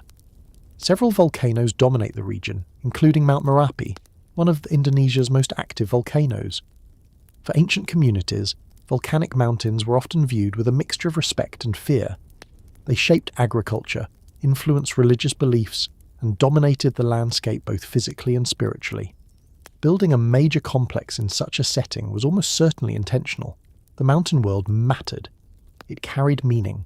Today, one of the most famous aspects of Ratu Boko is its sunset view. As evening approaches, the stone gateways frame the sky in dramatic fashion. The surrounding plains glow in golden light while distant volcanoes fade into shadow. Visitors often describe the scene as unforgettable. Yet long before tourists arrived with cameras, ancient people stood in the same location looking across the same landscape. Kings may have watched from these terraces. Priests may have performed ceremonies here. Messengers may have climbed the hill carrying news from distant regions. The stones witnessed all of it. Then, gradually, the site declined. Political centres shifted elsewhere. New dynasties emerged. Different monuments gained importance. The plateau slowly fell silent. Vegetation spread. Buildings collapsed. Centuries passed. For a long time, only ruins remained. Modern archaeology eventually brought the site back into the spotlight. Excavations revealed inscriptions, architectural remains, and clues about the people who once occupied the hilltop. Each discovery answered some questions while creating new ones. That process continues today. Ratu Boko remains one of Indonesia's most fascinating archaeological puzzles. Stone Temple, hidden inside a canyon. High in the Peruvian Andes, where steep mountains rise above narrow valleys and rivers cut through ancient rock, stands a temple that once attracted pilgrims from across a vast region. People travelled for days to reach it. Some crossed mountains, others followed river valleys deep into the highlands. When they finally arrived, they entered a place unlike anything they had ever seen. Dark passageways twisted beneath massive stone structures. Mysterious carvings covered the walls, and hidden deep within the temple stood a sacred stone object that became the centre of an entire religious tradition. This was Chavín de Huántar, and more than 2,000 years before the rise of the Inca Empire, it was one of the most influential religious centres in South America. Today, archaeologists consider it one of Peru's greatest ancient mysteries. The site sits at an elevation of more than 3,000 metres above sea level, surrounded by mountains that dominate the horizon in every direction. The location may seem isolated today, but thousands of years ago it occupied a strategic position, connecting different regions of ancient Peru. Communities from the coast, the mountains, and the jungle could all reach the area through trade and travel routes. That accessibility helped transform the settlement into an important gathering place. Researchers believe Chavín flourished between roughly 900 and 200 BC. At the time, many of the civilizations that later became famous in the Americas did not yet exist. The Inca Empire was still far in the future, yet Chavín was already attracting visitors from hundreds of kilometers away. Its influence spread across much of ancient Peru. The reason appears to have been religion. Archaeologists believe the site functioned as a major ceremonial center. Pilgrims arrived seeking guidance, participating in rituals, and connecting with beliefs that extended far beyond the local community. Evidence of Chavín influence has been found throughout Peru, suggesting that its ideas spread widely. In some ways, the site became the spiritual heart of an entire cultural tradition. The temple itself is one of the most fascinating aspects of the complex. Unlike many ancient monuments built primarily for visibility, parts of Chavín were designed to create confusion. Visitors entered a maze of corridors and underground galleries hidden within the structure. Narrow passageways twisted unexpectedly. Dark chambers appeared without warning. The layout could easily disorient someone unfamiliar with it. Researchers believe this was intentional. The experience may have formed part of religious ceremonies. Ancient priests understood the power of architecture. The temple was not simply a building, it was an experience. One of the most famous discoveries is known as the Lanzon. Hidden deep inside the temple stands a massive carved stone pillar, more than 4 meters tall. Its surface is covered with intricate images combining human and animal features. Fangs, claws, serpent-like forms. The figure appears both human and supernatural at the same time. Archaeologists believe it represented one of the most important deities in the Chavín belief system. For centuries, pilgrims may have travelled enormous distances hoping to stand before it. The sculpture remains one of the most mysterious religious objects ever discovered in South America. The builders of Chavín also possessed impressive engineering skills. The region experiences heavy rainfall, and uncontrolled flooding could easily damage structures. To solve this problem, ancient engineers constructed an elaborate network of stone canals beneath the site. Water flowed through hidden channels, helping protect the complex. Some researchers believe the sound of rushing water may even have been incorporated into religious ceremonies. Imagine standing in a dark stone passage while strange echoes moved through the walls around you. The effect would have been unforgettable. Another remarkable feature involves the artwork. Stone carvings throughout the site depict powerful creatures including jaguars, snakes, and birds of prey. Many combine features from multiple animals into a single image. The designs are highly detailed and often difficult to interpret. Researchers believe they carried deep symbolic meaning. These creatures may have represented spiritual power, transformation, or connections between different worlds. One reason Chavín fascinates archaeologists is the diversity of influences visible at the site. Artifacts suggest that people arrived from distant regions bringing ideas, materials, and traditions with them. The temple became a meeting point for different communities. Rather than conquering territory through military force, Chavín appears to have spread influence through religion and culture. That made it different from many later civilizations. The site's importance continued for centuries. Then, gradually things changed. The reasons remain debated. Religious traditions evolved. Political systems shifted. New centres emerged elsewhere. Over time, Chavín lost its position as the dominant ceremonial centre of the region. The pilgrims stopped coming. The temple was eventually abandoned. The mountains remained. The river continued flowing through the valley, and the stone structures slowly became part of the landscape. For centuries, the site sat largely forgotten. Then archaeologists began uncovering its secrets. Excavations revealed hidden chambers, underground galleries, sculptures, and evidence of a sophisticated society that had flourished long before many of Peru's better-known civilizations. Each discovery transformed understanding of ancient South America. Chavín was no longer viewed as an isolated monument. It was recognized as one of the foundations of Andean civilization. Yet many mysteries remain. Researchers still debate exactly how ceremonies were conducted. They continue studying the symbolism of the carvings. New discoveries regularly raise new questions. The temple has not revealed all of its secrets. Perhaps that is what makes Chavín de Huántar so fascinating, a place where architecture, engineering, religion, and art combined to create something extraordinary. Deep within a canyon surrounded by the Andes, ancient builders created a temple unlike any other, a labyrinth of stone corridors, a sanctuary hidden within mountains, and a sacred center that shaped the beliefs of countless people more than 2,000 years ago. Even today, the mysteries of Chavín continue echoing through the stone passages beneath the temple, ancient sanctuary hidden in a desert valley. In the heart of Israel's Negev desert, where rocky hills stretch toward the horizon and rainfall is scarce, stand the ruins of a city that should never have existed. The landscape is harsh. Water is limited. Temperatures can be unforgiving. Yet for centuries, thousands of people lived, traded, and prospered here. They built homes, temples, fortifications, and an entire community in one of the most unlikely places imaginable.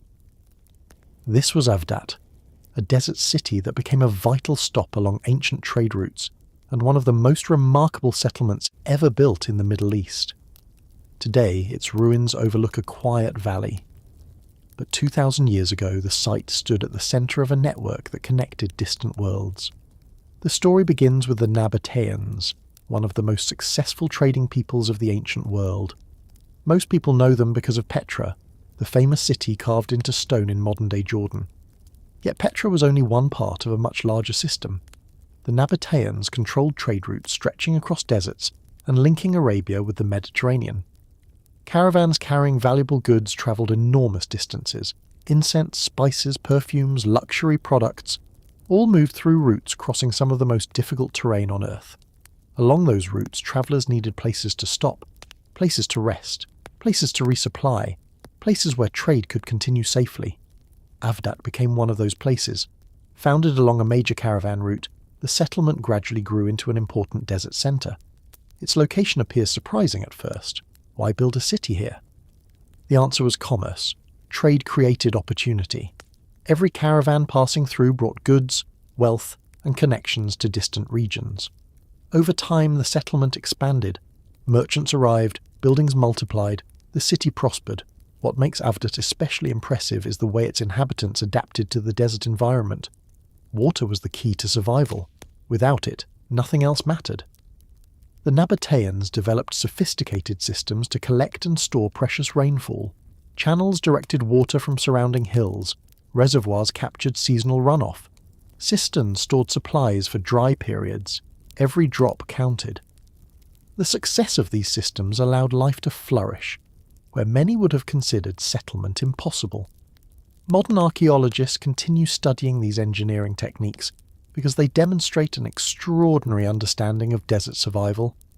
The city itself eventually became much more than a caravan stop. Public buildings appeared, religious structures were constructed, defensive walls protected important areas. The settlement developed into a thriving urban centre. Its influence extended beyond simple trade. People lived here permanently, families built homes, communities formed, a city emerged from the desert. One of the most fascinating aspects of Avdat is its religious history. The site changed hands and identities over time. Under Nabatean control, religious practices reflected local traditions and beliefs. Later, after the region became part of the Roman Empire, new influences arrived. Roman culture left its mark on the city. Then Christianity spread across the area. Churches were built. Religious practices evolved. The city adapted once again. These layers of history remain visible today. Walking through the ruins is like moving through different chapters of the ancient world. Nabatean, Roman, Byzantine. Each period contributed something new. One structure that continues attracting attention is the city's Acropolis. Built on elevated ground overlooking the surrounding valley, it offered impressive views of the landscape below. From here, ancient inhabitants could monitor approaching travellers and caravans. The position also carried symbolic importance. Important buildings often occupied the highest ground. Power could be seen from a distance. Visitors approaching the city would immediately recognise its significance. Archaeologists have uncovered evidence of homes, storage facilities, workshops, and religious buildings throughout the site. Together they paint a picture of a community that was remarkably resilient. Life in the desert required planning and cooperation. Mistakes could be costly. Yet Avdat survived for centuries. Its people learned how to work with the environment rather than against it. That achievement may be the city's greatest legacy. The decline of Avdat did not happen overnight. Like many ancient cities, it faced changing circumstances. Trade routes shifted, political conditions evolved, economic priorities changed. The systems that once brought prosperity gradually became less important. Over time, the city lost its role within regional commerce. Population declined, buildings were abandoned, the desert slowly reclaimed the settlement. Yet unlike many ancient sites, Avdat never disappeared completely. Its dry environment helped preserve significant portions of the ruins.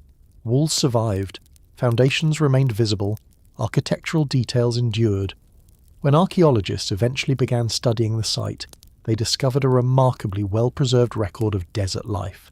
Every structure revealed another clue, every excavation uncovered another chapter.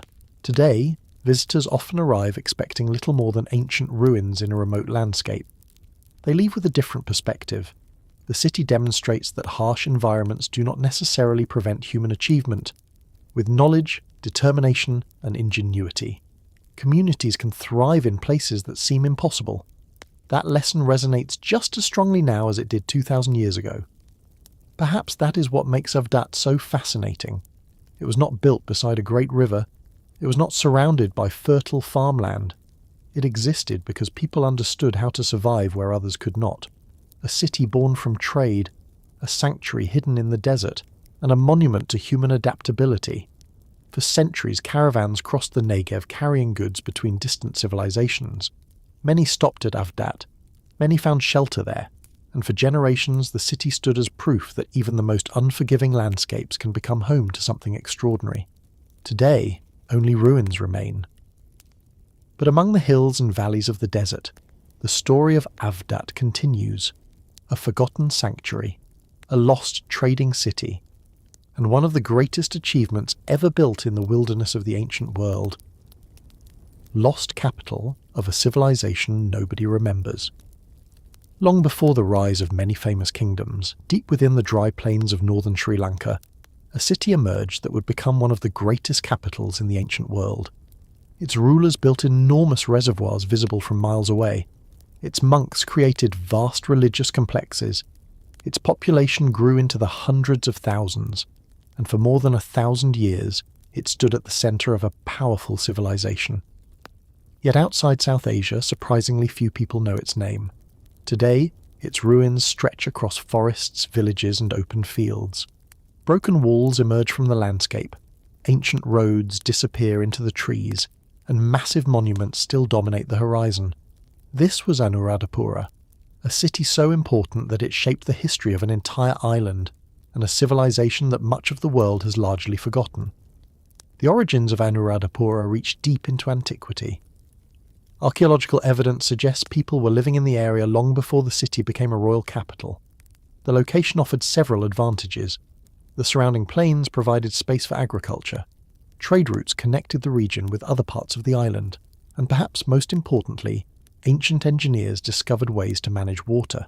That achievement would change everything. Sri Lanka experiences seasonal rainfall patterns that can be unpredictable. For growing populations, controlling water meant controlling survival itself. The rulers of Anuradhapura understood this better than anyone. Over centuries, they built one of the most sophisticated hydraulic systems in the ancient world. Huge reservoirs, known locally as tanks, collected and stored water on an enormous scale. Canals distributed it across the countryside. Fields that might otherwise have remained dry became productive farmland. The result was prosperity. Food production increased. Population grew, the city expanded. Soon, Anuradhapura was no longer a regional settlement. It was becoming a major capital. As wealth accumulated, so did ambition. Rulers commissioned large construction projects designed to demonstrate power and authority. Walls were built. Administrative centres appeared. Religious monuments rose above the landscape. The city became the political heart of the island. But Anuradhapura's story cannot be understood through politics alone. Religion played an equally important role. In the 3rd century BC, Buddhism arrived in Sri Lanka. According to historical traditions, missionaries travelled from India carrying the teachings of the Buddha. The arrival transformed the island's cultural history. Anuradhapura became one of the most important Buddhist centres anywhere in the world. Monasteries expanded across the city. Pilgrims travelled long distances to visit sacred sites. Religious communities gained influence and support from rulers. One symbol of this transformation still survives today, a sacred tree known as the Sri Mahabodhi.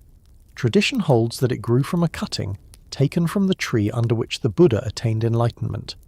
Whether viewed through history, religion, or culture, its significance is immense. For more than 2,000 years, people have continued visiting it. Few living traditions on Earth can claim such continuity. As centuries passed, Anuradhapura reached extraordinary levels of development.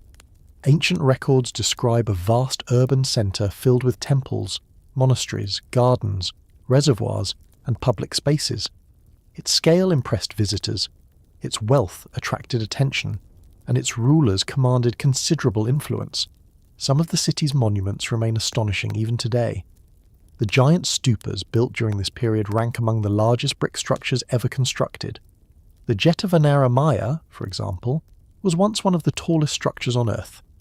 Imagine standing in ancient Anuradhapura and seeing such a monument rising above the surrounding landscape. The sight would have been unforgettable. The city also became a centre of learning. Monks studied religious texts. Scholars exchanged ideas. Knowledge spread through institutions that attracted students from different regions. In many ways, Anuradhapura functioned as both a political capital and an intellectual centre. Yet no city remains dominant forever. Over time, new challenges emerged. Foreign invasions threatened stability. Political rivalries weakened central authority. Control of water systems became increasingly difficult during periods of conflict. The city endured these pressures for centuries, but eventually the balance shifted. By the 11th century, major political changes were underway. Power gradually moved elsewhere. New capitals emerged. The long era of Anuradhapura as the centre of the island came to an end. The decline was not instantaneous. Cities rarely vanish overnight. People continued living in the region. Religious activity persisted. But the great capital slowly lost its former importance. Buildings were abandoned. Vegetation spread across ruins. The jungle began reclaiming parts of the city. For generations, many structures remained hidden beneath forests. Yet Anuradhapura was never completely forgotten. Local traditions preserved its memory. Pilgrims continued visiting sacred locations. The city survived in cultural memory even as physical remains disappeared beneath vegetation. When archaeologists and historians began studying the area more systematically, they realized the scale of what had once existed. The ruins extended far beyond expectations. Entire districts emerged from the landscape. Ancient engineering systems became visible. Massive monuments revealed the ambitions of a civilization that had flourished for more than a millennium. Today, Anuradhapura is recognized as one of the most important archaeological sites in Asia. Yet compared to many ancient capitals, it remains surprisingly overlooked internationally. People know Rome, they know Athens, they know Babylon. Far fewer realize that a city in Sri Lanka once rivaled many of them in scale, influence, and longevity. Perhaps that is what makes Anuradhapura so fascinating. It challenges assumptions about the ancient world. It reminds us that some of history's greatest cities are not always the most famous. For over 1,000 years, this was the heart of a civilization, a center of religion, a center of learning, a center of power. Its rulers shaped history. Its engineers transformed landscapes. Its monuments still dominate the horizon. And hidden among the plains of northern Sri Lanka lies the legacy of a capital that much of the world forgot. But the stones remember, the reservoirs remember, and the ruins continue telling the story of one of the ancient world's greatest lost capitals, stone fortress built before the Inca. Long before the Inca Empire ruled the Andes, long before Machu Picchu was built among the mountains, another civilization was constructing massive cities across Peru. They built roads stretching across difficult terrain. They created administrative centers covering vast areas. They developed systems capable of managing territories hundreds of kilometers apart, and for centuries they dominated much of the Andean world. Yet today, most people have never heard of them. This forgotten power was known as the Wari civilization. And hidden among the highlands of Peru lie the ruins of one of their greatest achievements, a stone city so large that early researchers struggled to understand what they were looking at, and a place that helped shape the future of an entire region. The ruins are located near Ayacucho in central Peru, where dry mountains and rolling valleys stretch toward the horizon. At first glance, the site does not appear as dramatic as some of Peru's more famous landmarks. There are no towering peaks like Machu Picchu, no giant stone walls rising from mountain ridges. Instead, the importance of the site becomes clear gradually. The more archaeologists uncovered, the more surprising it became. Researchers believe the city was established around the 7th century AD. At that time, the Andes were home to numerous communities and regional cultures. No single power controlled the entire region. Then the Wari began expanding. Over the next several centuries, they created one of South America's first large territorial states. Their influence spread across huge areas of modern Peru. Roads connected distant settlements. Trade increased. Administration became more organized. And at the center of much of this activity stood the city now known simply as Wari. The scale of the settlement stunned archaeologists. At its peak, it may have covered several square kilometers and supported tens of thousands of inhabitants. For its time, it was enormous. Massive stone walls divided sections of the city into separate compounds. Long corridors connected important areas. Buildings filled entire districts. The city was carefully planned rather than growing randomly over time. That level of organization revealed something important. The Wari were not merely constructing villages, they were creating an urban center designed to support a powerful state. One of the most striking features is the network of defensive walls. Some sections rise several meters high and stretch across large portions of the site. From a distance, they give the ruins a fortress-like appearance. For years, archaeologists debated their purpose. Were they purely defensive? Did they separate social classes? Did they help control movement within the city? The answer may involve all three. Ancient cities often used walls for many different reasons. Whatever their exact function, they demonstrate the immense labor invested in construction. Thousands upon thousands of stones had to be gathered, transported and placed into position, the effort required was extraordinary. As excavations continued, researchers discovered evidence of workshops, storage facilities, ceremonial spaces and residential compounds.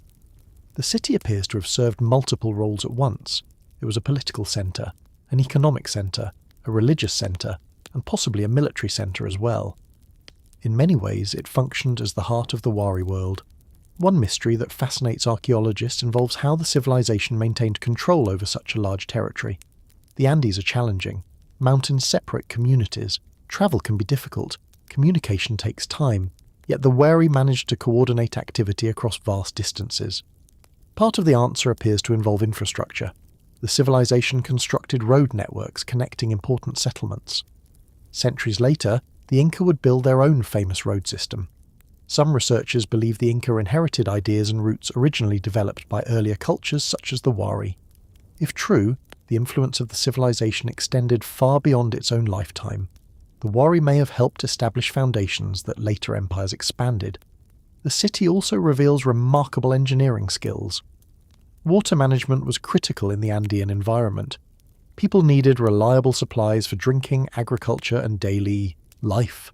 Archaeologists have identified channels and systems designed to distribute water efficiently throughout the settlement. Like many successful ancient civilizations, the Wari understood that controlling water often meant controlling survival. Religious life played an important role as well. Artifacts recovered from the ruins suggest ceremonies and rituals formed part of daily existence. Decorated pottery, ceremonial objects, and artistic designs reveal a culture rich in symbolism and belief. Although much remains unknown, it is clear that religion helped unite communities across the Wari realm. Then, after centuries of success, something changed. Around the 11th century, the civilization began declining. The reasons remain debated. Environmental pressures may have contributed. Political instability may have weakened central authority. Economic challenges may have disrupted trade networks. Like many ancient states, the Wari did not disappear because of a single event. Instead, multiple problems likely combined over time. Gradually, the great city was abandoned. Its compounds emptied. Its roads saw fewer travellers. Its walls stood silent. The civilization that once dominated much of Peru faded into history. Centuries later, the Inca would rise and build their own empire across the Andes. By then, many Wari sites had already been abandoned for generations. The new rulers inherited a landscape shaped by earlier civilizations, even if many details had been forgotten. That is one reason archaeologists consider the Wari so important. They help explain what came before the Inca. Without understanding the Wari, the story of ancient Peru remains incomplete. Today, the ruins continue attracting researchers seeking answers. Every excavation reveals new information. Every discovery helps reconstruct the history of a civilization that once controlled enormous territories. Yet many mysteries remain. The remnants of a power that existed centuries before the Inca Empire. A stone fortress built before the age of Machu Picchu, and one of South America's greatest forgotten civilizations. Temple hidden in the mountains of Taiwan. In the mountains of eastern Taiwan, surrounded by green hills and crossed by rivers flowing toward the Pacific Ocean, archaeologists uncovered something that changed the understanding of Taiwan's ancient past. At first, the discovery seemed ordinary. Workers were preparing land for a construction project when they began finding unusual stone tools and fragments buried beneath the soil. Then more artifacts appeared, and more. Soon it became clear that they were standing above one of the most important archaeological sites ever discovered on the island. The place became known as the Beinan Archaeological Site, and what researchers eventually uncovered revealed the remains of a society that flourished thousands of years before written history arrived in Taiwan. Today, Beinan is often described as one of the largest and most significant prehistoric sites in East Asia. Yet despite decades of research, many mysteries about the people who lived there remain unsolved. The site is located near modern-day Taitung, a region famous for its mountains and dramatic landscapes. Looking at the area today, it is easy to understand why ancient communities chose to settle there. Fresh water was available. The surrounding environment provided food and resources. Trade routes connected different parts of the island. For prehistoric societies, it was an attractive location. What nobody realized for centuries was that an entire ancient settlement lay hidden beneath the ground.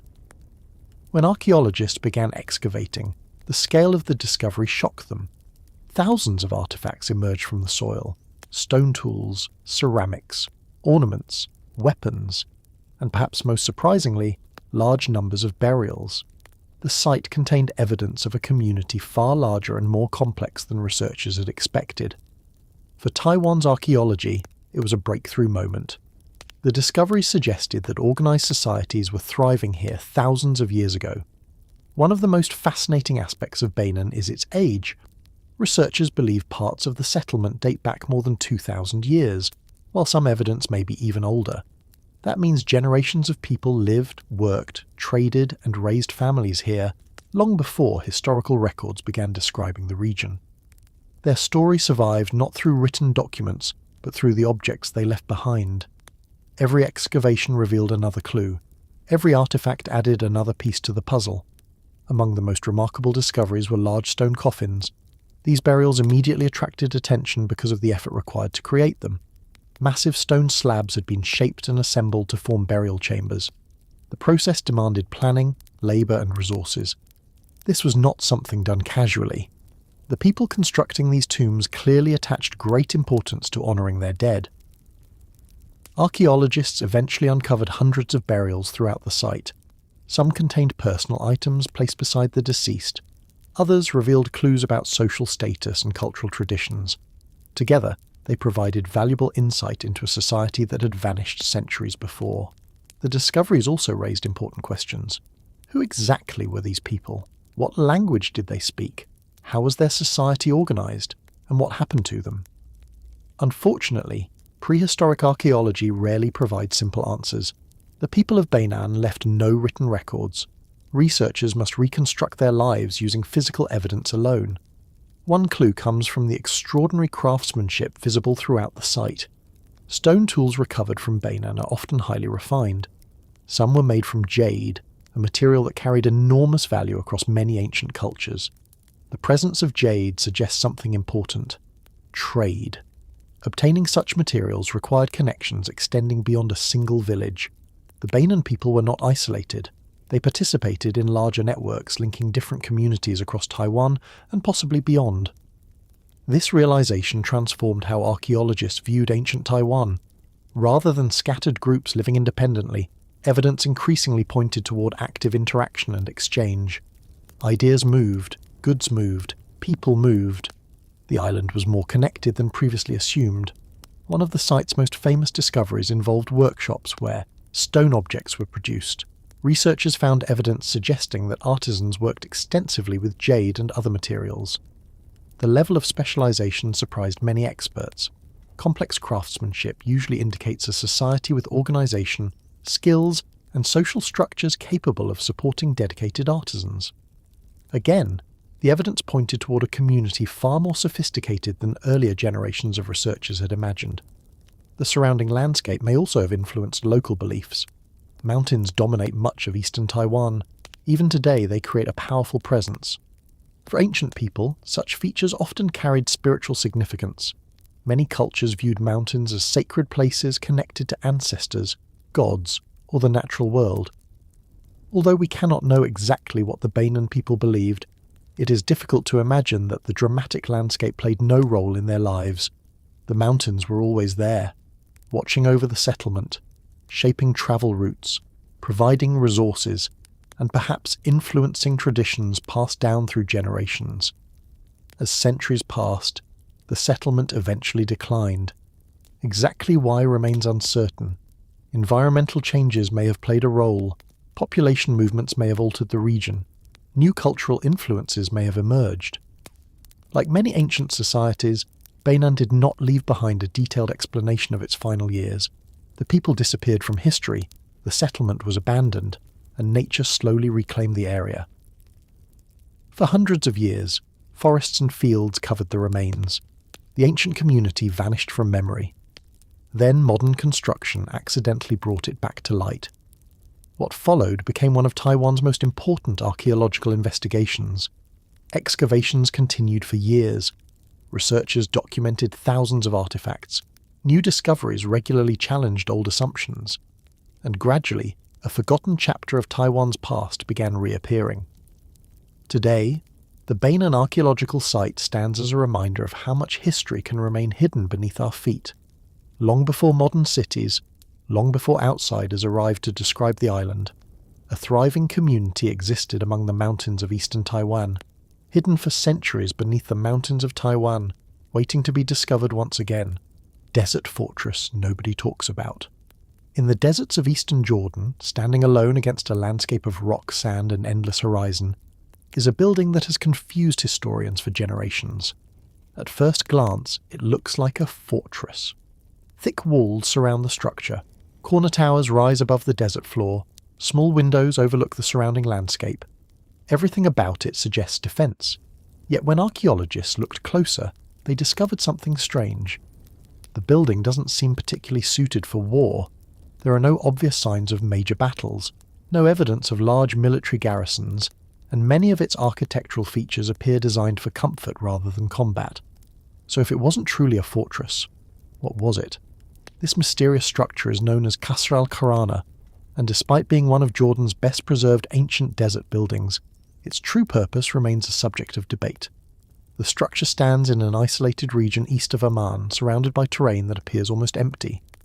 Today, modern roads make the site relatively easy to reach, but more than 1,000 years ago, the surrounding landscape would have felt far more remote. Travellers crossing the desert would have spotted the building from a considerable distance. Rising from the flat terrain, it would have immediately attracted attention. Even now, visitors often experience the same reaction. The building simply doesn't seem to belong there. Researchers generally date Qasr al-Qarana to the early Islamic period, around the late 7th or early 8th century AD. This was a fascinating moment in history. The Umayyad Caliphate controlled an enormous territory stretching across much of the Middle East and beyond. New cities were growing, trade routes were expanding, political power was shifting rapidly. Across the region, rulers commissioned ambitious construction projects. Qasr al-Qarana appears to have been one of them. The building itself is remarkably well preserved.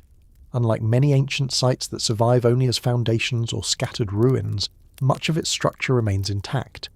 Visitors can still walk through rooms, corridors, stairways, and courtyards that have stood for more than 13 centuries. That preservation provides archaeologists with valuable clues, and those clues have only deepened the mystery. The exterior creates the impression of a defensive fortress. Massive walls surround the structure. Corner towers dominate the edges. Small openings resemble defensive positions.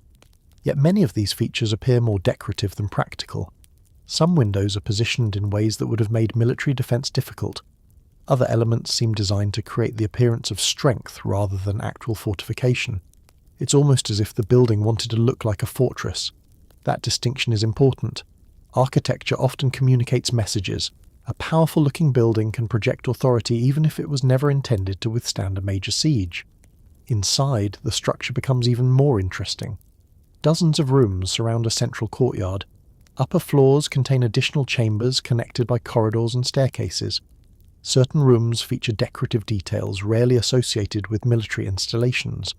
The layout feels surprisingly comfortable. In some areas, it almost resembles a palace. This observation led researchers to propose alternative explanations. Perhaps the building served as a meeting place for tribal leaders. Perhaps it functioned as a caravan station along regional trade routes.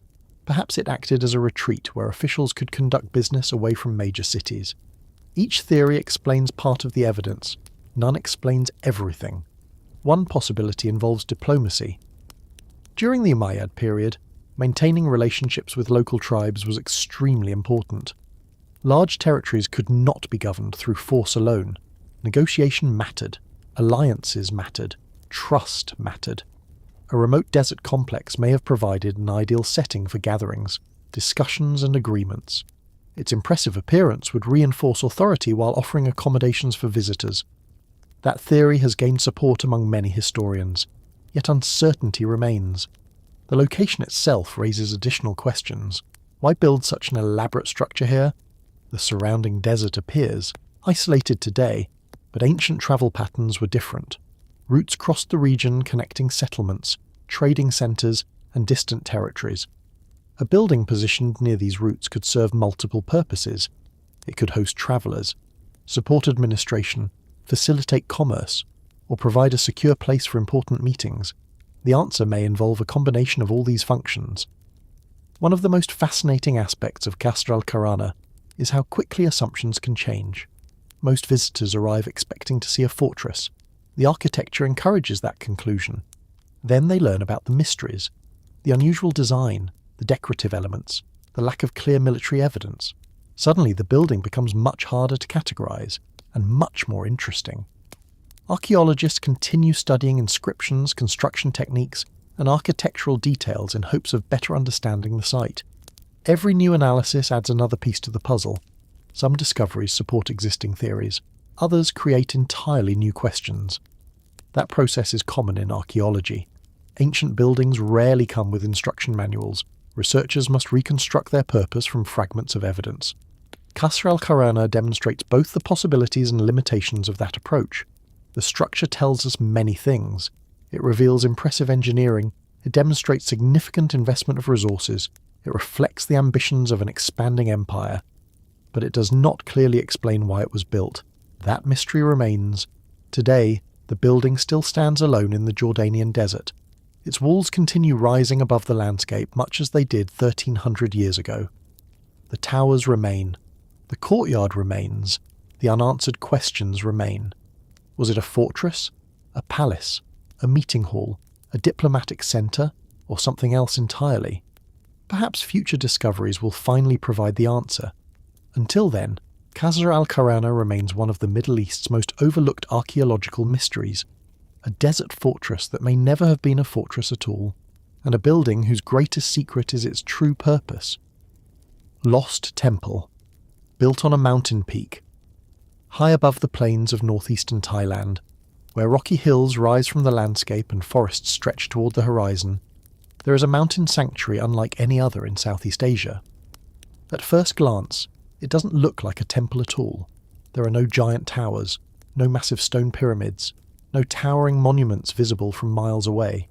Instead, enormous boulders sit scattered across the mountaintop as if they were placed there by giants. Some balance on narrow stone supports, others create natural chambers and passageways, and among them are traces of an ancient religious landscape that has puzzled archaeologists for decades. This place is known as Pufrabat, and for more than 1,000 years people have been trying to understand why it became one of the region's most important sacred sites. The mountain sits in what is now Udon Thani province, overlooking the surrounding countryside from a high sandstone plateau. The journey to the summit is not particularly easy. Even today, reaching the site requires climbing through forests and rocky terrain. For ancient visitors, the journey would have been even more challenging, yet generation after generation continued making the trip. Clearly, something about this mountain mattered. The first thing visitors notice is the landscape itself. Unlike many archaeological sites where people built everything from scratch, Pufrabat combines natural formations with human activity. Huge sandstone rocks dominate the area. Wind and rain spent millions of years shaping them into unusual forms. Some resemble giant mushrooms, others look like gateways, a few appear almost artificial. Walking among them feels less like exploring ruins, and more like entering another world. Ancient people must have felt the same way. Long before temples appeared, the mountain already looked extraordinary. Researchers believe this unusual environment played a major role in the site's development. Across many cultures, dramatic natural landscapes often become sacred places. Mountains, caves, unusual rock formations, and isolated peaks frequently attract religious attention. People see them as special, different, closer to the spiritual world. Pufrabat seems to fit that pattern perfectly. Archaeological evidence suggests people were visiting the mountain long before organized kingdoms emerged in the region. Rock shelters contain traces of ancient human activity dating back thousands of years. Some areas preserve prehistoric paintings created by people who lived in the region long before written history. These discoveries reveal something remarkable. The mountain has been attracting human attention for an incredibly long time. Its sacred reputation may stretch back far beyond recorded history. The site became even more important during the Dvaravati period, roughly between the 6th and 11th centuries AD. During this era, Buddhism spread across large parts of mainland Southeast Asia. religious communities established temples, monasteries, and pilgrimage centres throughout the region. At Phu Phrabat, monks and religious builders adapted the existing landscape rather than replacing it.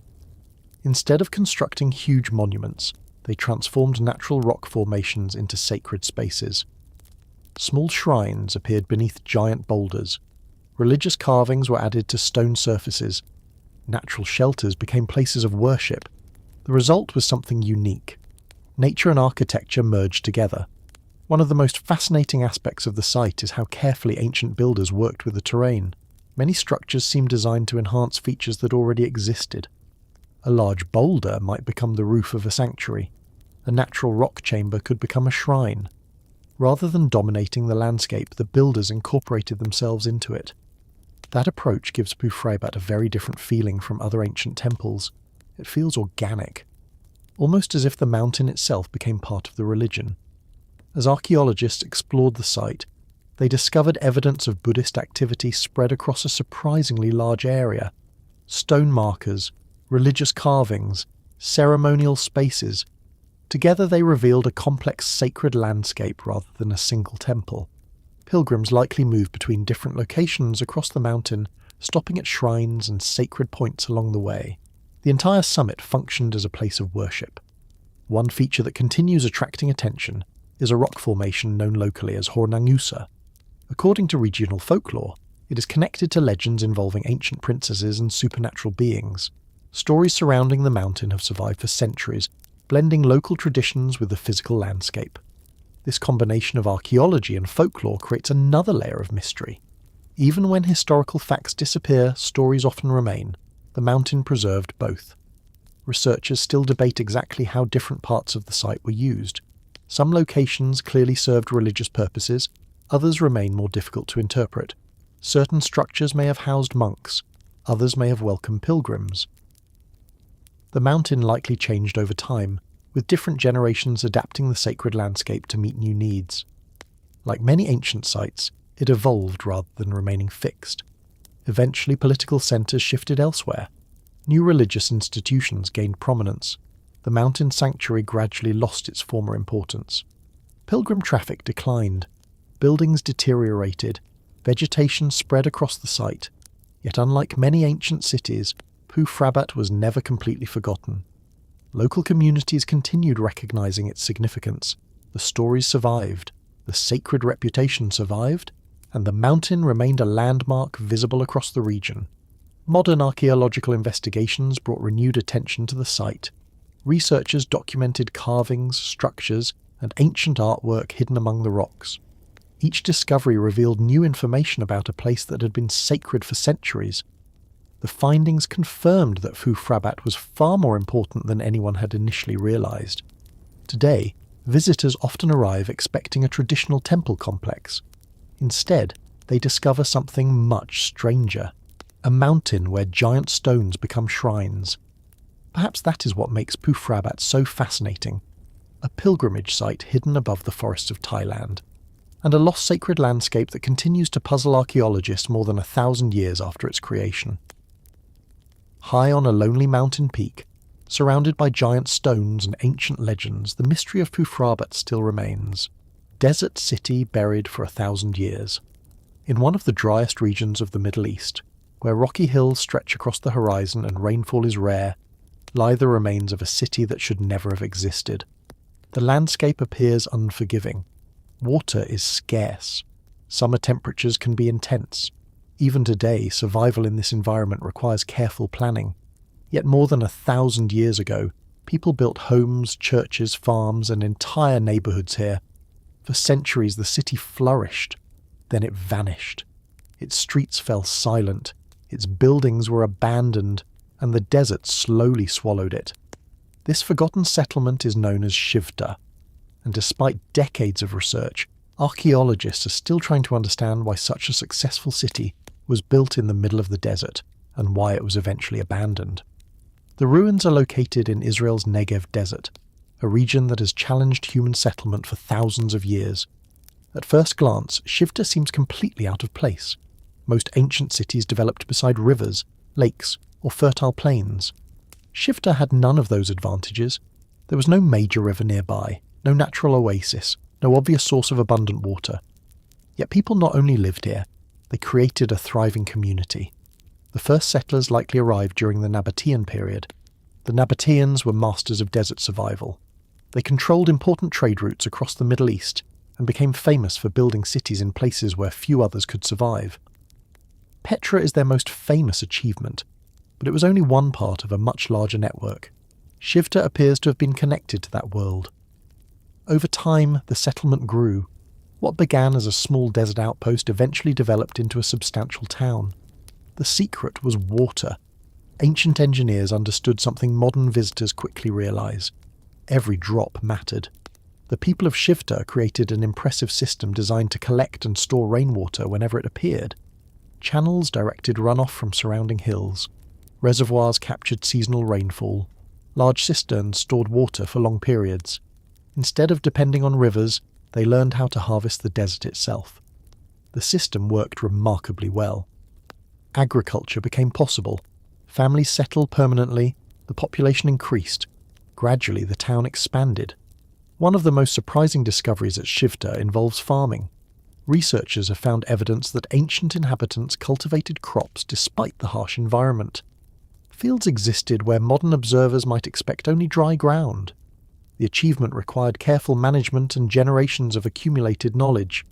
The people who lived here understood their landscape better than anyone else. They transformed limitations into opportunities. As the centuries passed, Shivta became increasingly prosperous. Stone houses filled the settlement. Public buildings appeared. Trade connected the town with other communities throughout the region. By the Byzantine period, the city reached its peak. This was the era when Christianity spread widely across the area. Several churches were constructed within the town, and their remains still survive today. For archaeologists, these churches are among the most valuable features at the site. Their architecture provides insight into religious life in the desert over 1,000 years ago. Walking through the ruins today, visitors can still identify sections of walls, courtyards, and worship spaces. The structures create a surprisingly vivid picture of everyday life. People lived here, worked here, prayed here, raised children here. The city was not an isolated fortress. It was a functioning community. One of the most fascinating aspects of Shivta is how well it was preserved. Many ancient cities were destroyed by wars, earthquakes, or major disasters. Shivta experienced something different. The settlement was largely abandoned rather than violently destroyed. As a result, much of its layout survived. When archaeologists began excavating the site, they found streets, homes, and public buildings still recognizable after centuries beneath the desert environment. The city became a time capsule, a snapshot of life in a remote desert community. Yet one major mystery remains unsolved.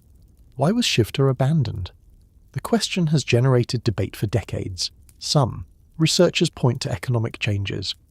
Trade routes shifted over time, reducing the importance of settlements that once depended on caravan traffic. Others suggest environmental pressures may have played a role. Even successful water systems require maintenance. Small changes in climate can have major consequences in arid regions. Political transformations may also have contributed. As empires rose and fell, priorities changed. Communities adapted, some survived, others faded away. The truth may involve several factors working together. Like many ancient cities, Shivta probably did not disappear because of a single event. Instead, gradual changes accumulated over generations. The population declined, buildings were abandoned, and eventually the desert reclaimed what people had built. For nearly 1,000 years, the ruins remained largely untouched. Wind moved across empty streets. Sand gathered around stone walls. The city waited. Then modern archaeology brought it back into the light. Researchers documented structures, studied water systems, and uncovered clues about daily life. Every excavation revealed another detail. Every discovery highlighted the remarkable achievements of people who learned how to thrive in one of the region's harshest environments. Today, Shivta stands as one of the best preserved ancient desert settlements in the Middle East. Yet compared to famous sites like Petra or Jerusalem, it remains relatively unknown. Perhaps that is what makes it so fascinating. The city does not rely on legends or dramatic stories. Its greatest mystery is its existence. A thriving community built where almost nobody expected one to survive. A place that mastered the desert, a place that flourished for centuries, and a place that eventually vanished so completely that the world forgot it for nearly 1,000 years. Now the ruins stand once again beneath the desert sky, silent, empty, but still telling the story of a city that refused to surrender to the wilderness, a forgotten desert settlement, a lost chapter of history, and one of the ancient world's most remarkable survivors.